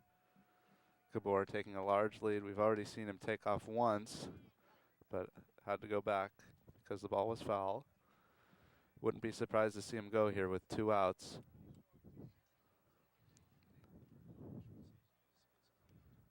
As Smith now delivers, and Gabor does go, and the throw is a good one, and they get him. Cron throws out Gabor on the base path. Strong applies the tag, and that's the end of the inning for St. Francis.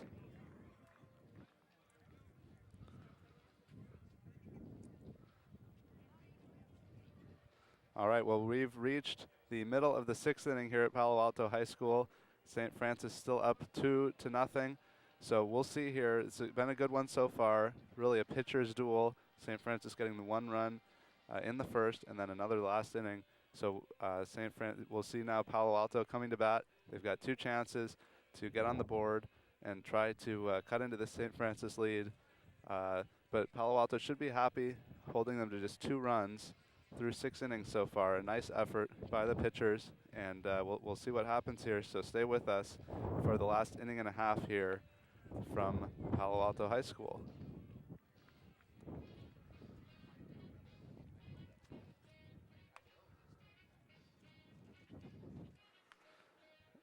And we see now the Palo Alto team gathering outside the dugout.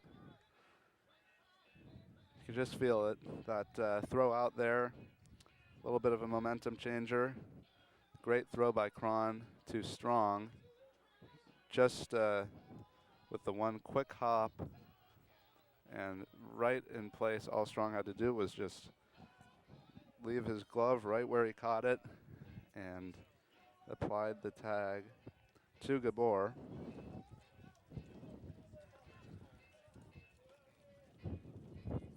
St. Francis dropped 6 runs on Los Gatos in his first game. Now being held to 2. Palo Alto only scored 3 in its first. If they could score 3 in this one, could be a good finish, as now Austin Poor comes to the plate and Cardinale remains in the game pitching for the Lancers. This one on the inside part of the plate, a strike to Poor.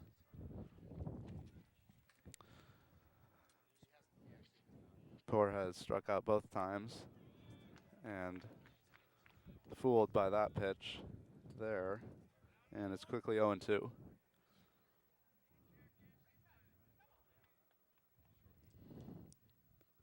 And this one is a hit, and there's right into the gap in left center, and Poor will take a large round of first and get on, and there's a big hit for the Vikings. Poor with the leadoff single.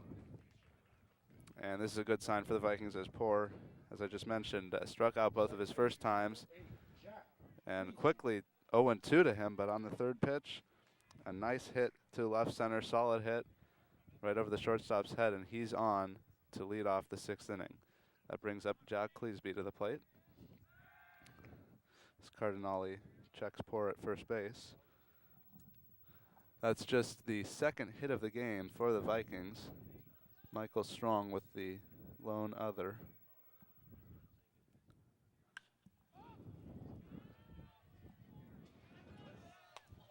As that one comes just a few feet behind me and the rest of the fans here and narrowly misses a car parked right behind the plate. That one just popped straight up and back by Cleesby. So 0-1 to him as Poor is on first base. Cardinale delivers, and that one's wide, and the pickoff move by Susnara, but Poor slides in there.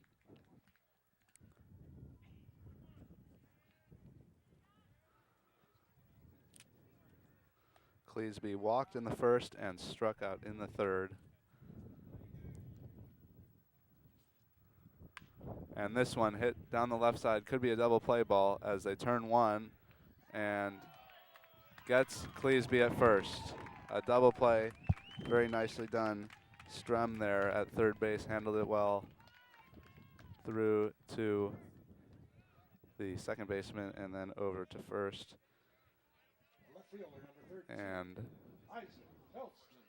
that wipes out the Vikings runner there, as now nobody on, 2 outs for Isaac Feldstein. This one catches the plate. Feldstein could change things with one swing of the bat here. Certainly would help if the Vikings had some runners on, as this one inside turns away from it, 1-1.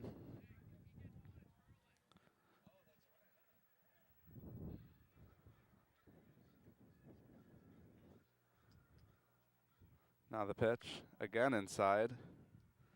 Cardinale trying to make Feldstein back off possibly, as he's been going inside on all 3 pitches so far.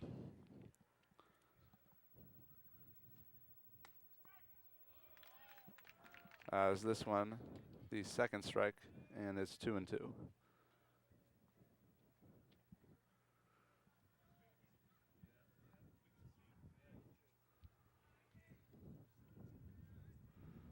And Feldstein swings and goes down, and that'll do it for the Vikings here in the 6th inning.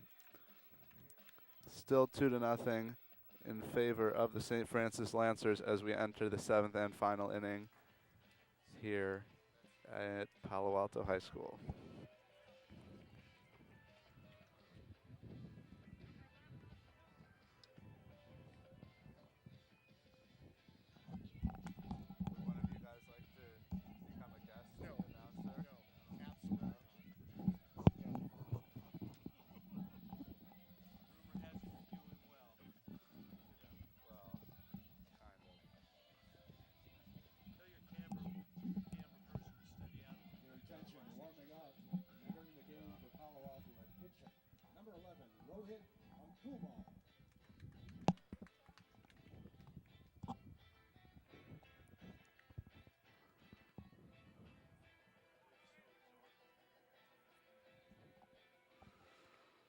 All right, now time for the top of the 7th inning, and Rohit Ramkumar will enter the game, senior pitcher for Palo Alto.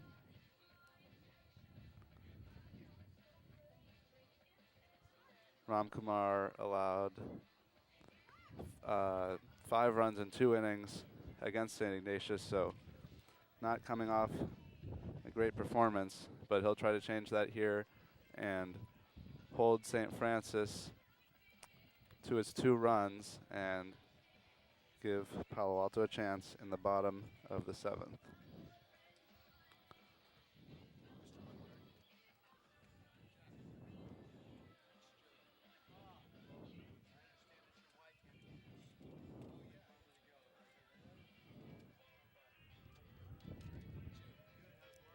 The defense remains the same behind Ramkumar, Eric Benedetti.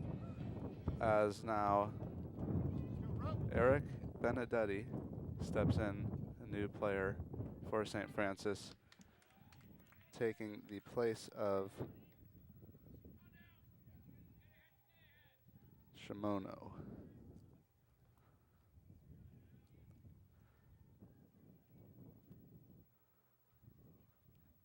Ramkumar delivers that one a little low, so it's 1-1.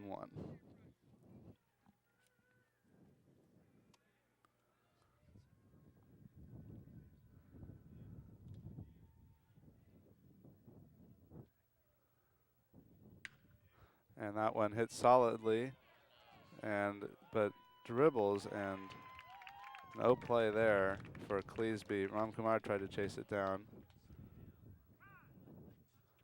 That one just too slow of a roller,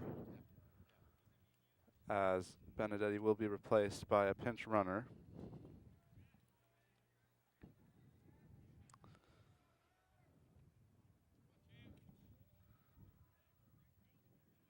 That's Eric Peterson now, pinch running for Benedetti. St. Francis pinch hitter, number 3, Champy Luca. And now St. Francis brings to the plate Champy Luca to hit for Court Peterson.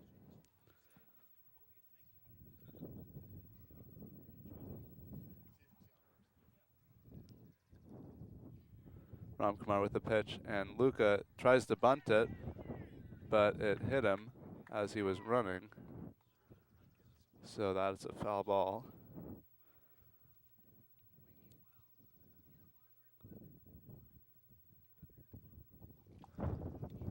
And now Coach Rach will have a word with the ump, and they'll discuss things.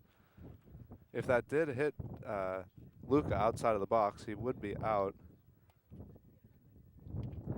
So the 2 umps will discuss things here.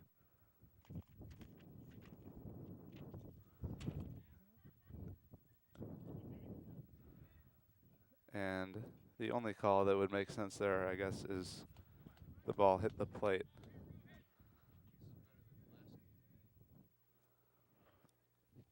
So Luca back up now with an 0-1 count, as Peterson, Eric Peterson, stands on first base.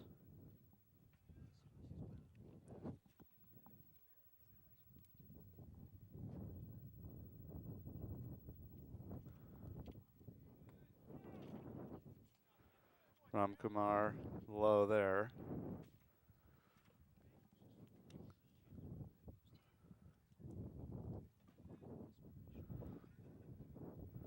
As the stands are almost completely full at this point, ready for the final few outs of this game, and the home fans hoping their Vikings can pull something out. 6 hits for St. Francis, 2 for Palo Alto. Low scoring game here, 2-0 in the 6th. As Luca pulls back from the bunt, and that'll be the second strike, called strike.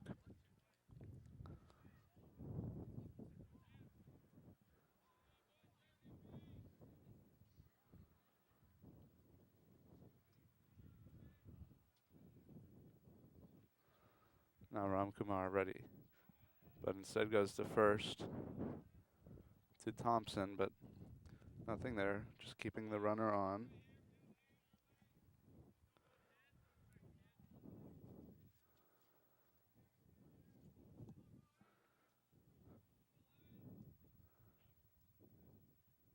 Now the pitch. And Luca drives that out to left center field.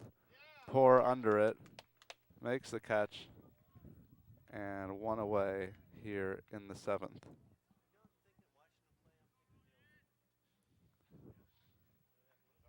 Number 2, the center fielder, Court Peterson.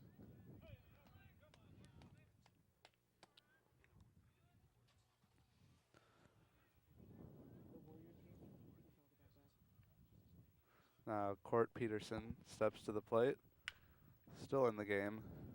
Must have had some confusion here with the substitutions. St. Francis substituting lots of players. Palo Alto still with its entire starting lineup in the game, except for the pitcher. So Court Peterson, the leadoff hitter and center fielder.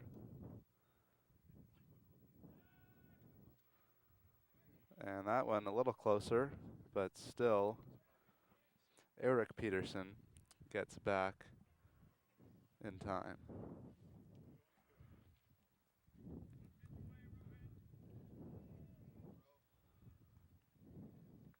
And that one in the dirt gets away from Cron, and Eric Peterson easily into second base. Now in scoring position with one out.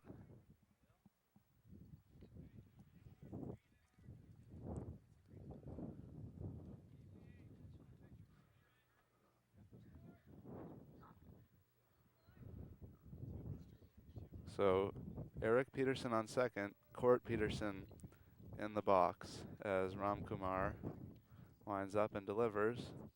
That one inside, 2-1. This is the 7th inning, the final inning for high school baseball games.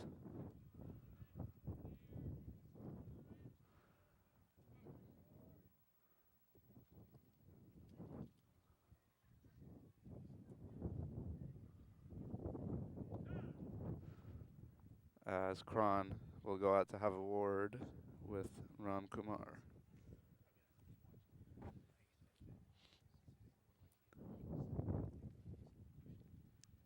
They've got things sorted out here, and the wind has continued to pick up here now, blowing at a pretty steady rate out to left field. Blowing right towards that short area in left center field. Ramkumar, that one low and inside, and it's 3-1.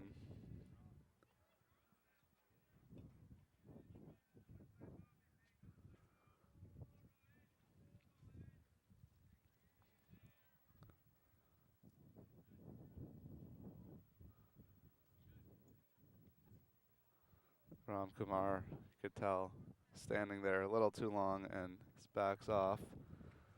Rumor has it he's hit 86 on the gun, 86 mile per hour pitch. Pretty good velocity. As he's now set again and looks back at second base, delivers, and that one low, and he walks Court Peterson. So now Eric Peterson on second base, Court Peterson on first.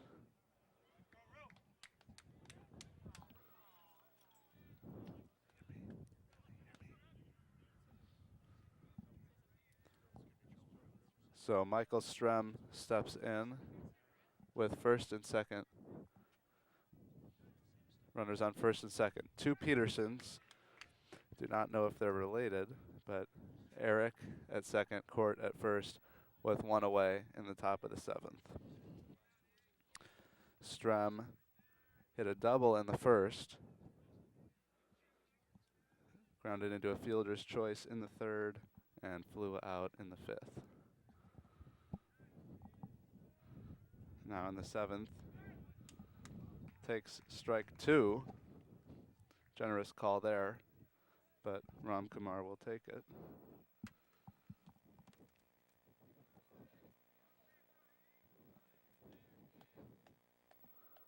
And now an 0-2 count to Strem.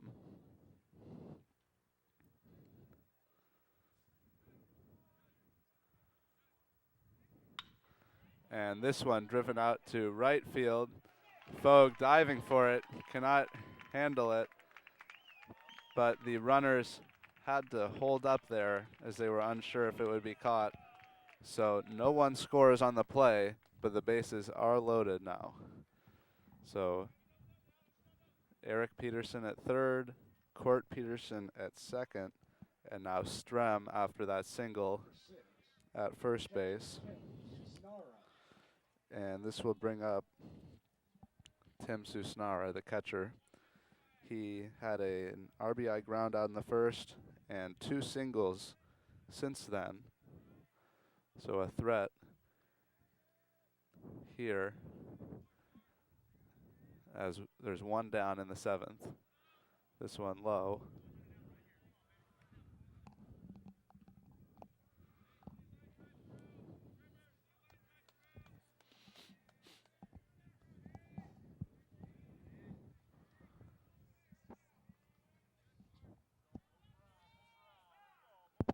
And time is called.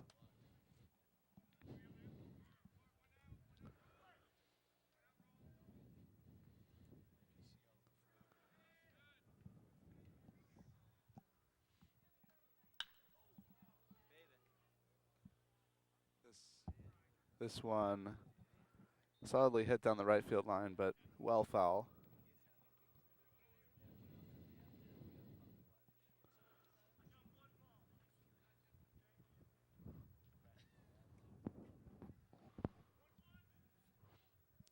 One and one count with one out here in the 7th.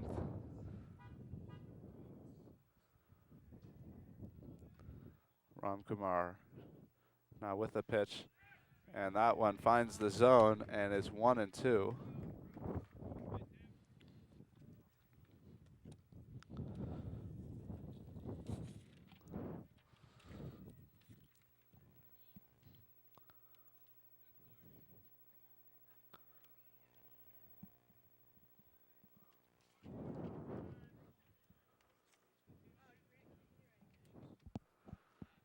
Now Susnara steps out of the box.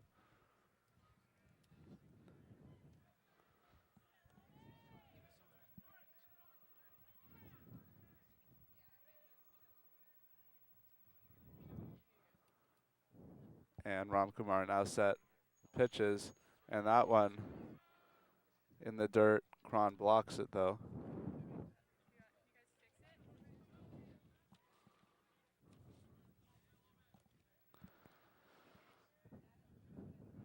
Ramkumar, 5'10" senior.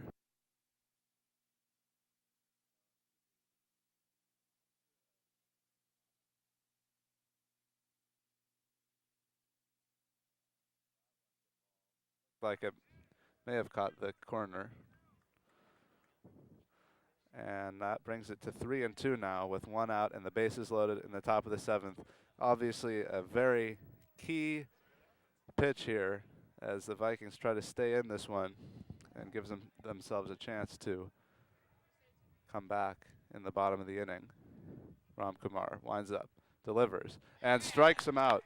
And that's a great strikeout by Rohit Ramkumar. Key strikeout as there are now 2 away in the top of the 7th. So Palo Alto has been escaping jams all game and could do the same here after Ramkumar strikes out Susnara, and now 2 outs with the bases loaded. As Cardinale steps in. Cardinale's done it all for St. Francis, played first base, pitched, and but has not gotten a hit yet as Hunter Simmons waits on deck.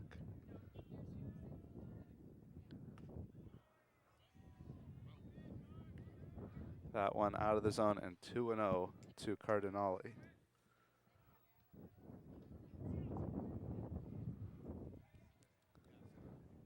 Bases loaded, 2 outs in the top of the 7th. 2-0 count to Cardinale as Ram Kumar pitches. He's not pitching from the stretch here with the bases loaded.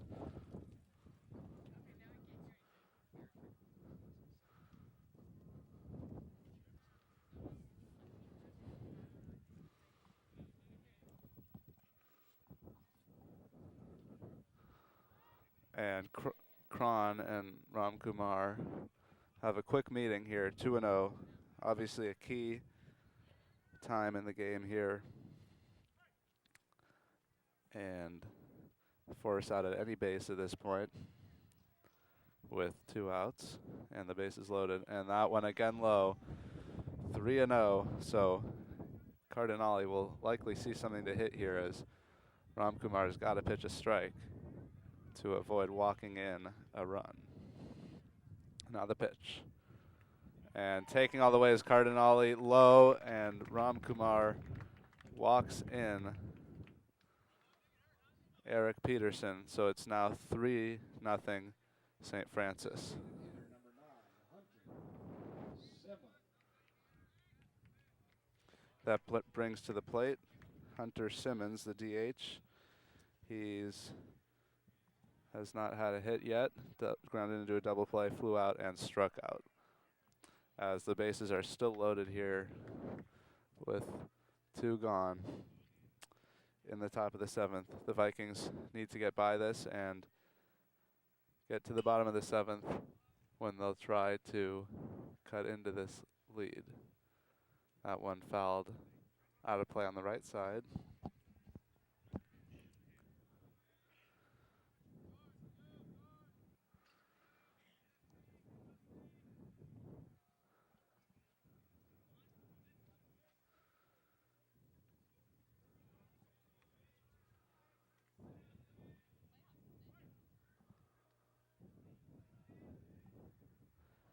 Now Ram Kumar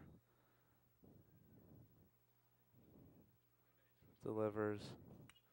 And this one straight back at the camera. That must have been a good view there if you're watching at home. Straight back right towards the lens of the camera. Of course, we have the fence in between that and the field that stopped it.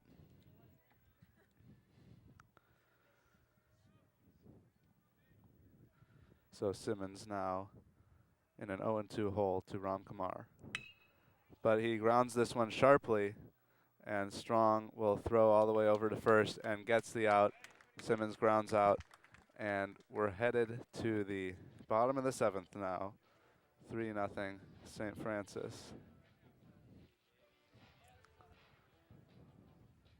All right, hi there, Grant Raffle with you with this MC Sports Game of the Week. We've got a good one. Palo Alto playing solid defensively, only allowing 3 runs to these talented St. Francis Lancers. Unfortunately, not able to get on the board yet. They've got 3 more outs to go to try to score these 3 runs and bring this game into extra innings, or maybe try to walk off with 4 or more runs. And we'll see what happens here. It's been a good one so far. St. Francis playing a solid game, but not dominating in the way we may have expected. Palo Alto hanging in there, and they've got 1 more chance to get on the board and shock these Lancers. So we'll see what happens here in the bottom of the 7th inning. Your attention, warming up and entering the game at pitcher for St. Francis, number 22, Tyler Deason.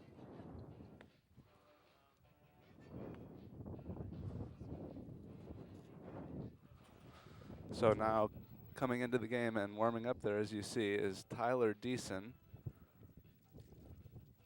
He was playing third base earlier,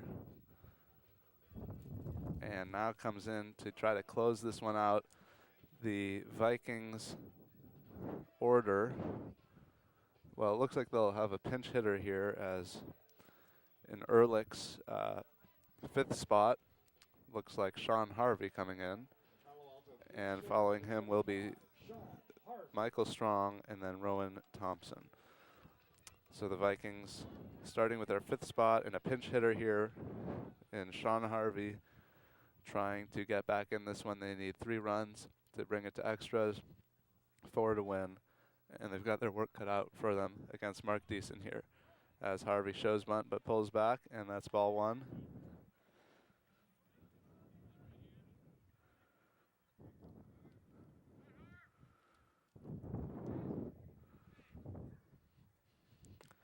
This one finds the low inside corner of the zone, and Harvey now faces a 1-1 count. Deason working quickly, and that one finds the other corner of the plate. This is certainly a wide strike zone, as we've mentioned, and Deason taking advantage. Harvey the lefty, Deason the righty, so he should see the ball well.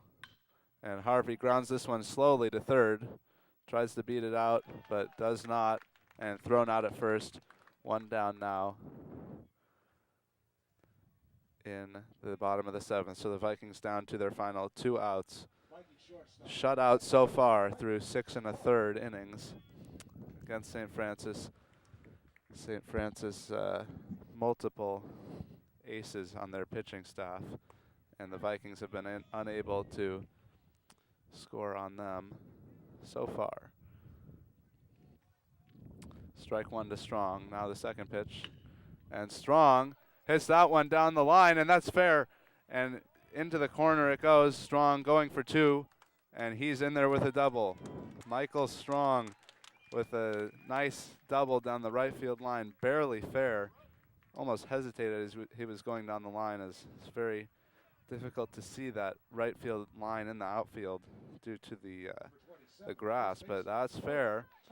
And Strong is on base here with just 1 down. He's in scoring position at second base in the bottom of the 7th. Now Rowan Thompson, the first baseman, comes to the plate. Again, a lefty. He fouls that one straight back. Coming up next would be Cron, followed by Fogue, and then the top of the order for the Vikings if they can continue getting hits.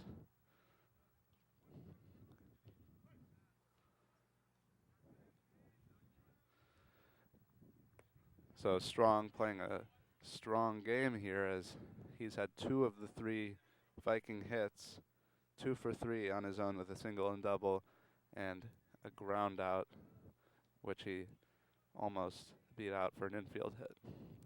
Now standing on second is Strong, as Deason delivers, and Thompson takes for a ball. 2-1 count.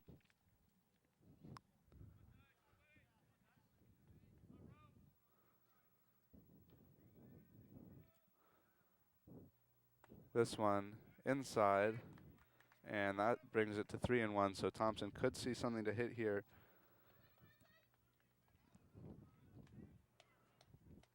Three and one, we'll see if Deason gives Thompson something to hit or just walks him to get to Cron. And it is something to hit, and that's grounded sharply. A nice play by the shortstop, but it comes out of his hand, and Thompson reaches first base. So now runners at the corners, first and third, and the tying run is at the plate in Austin Cron with 1 down in the bottom of the 7th.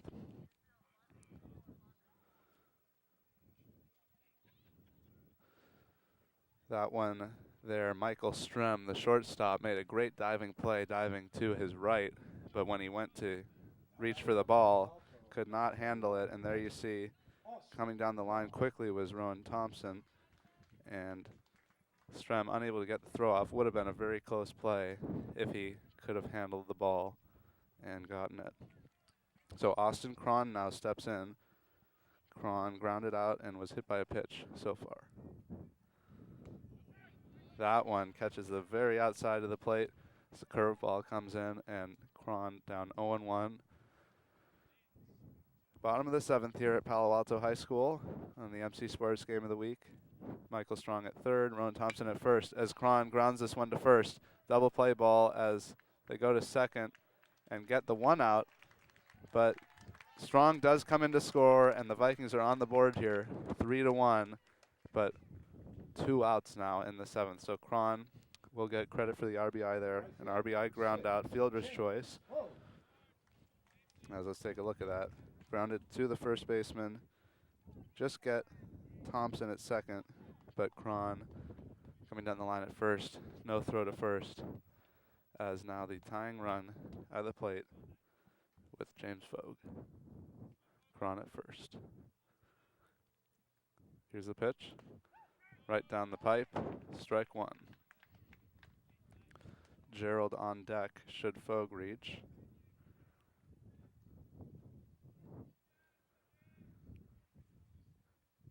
And Fogue pops this one up to center field. That should do it.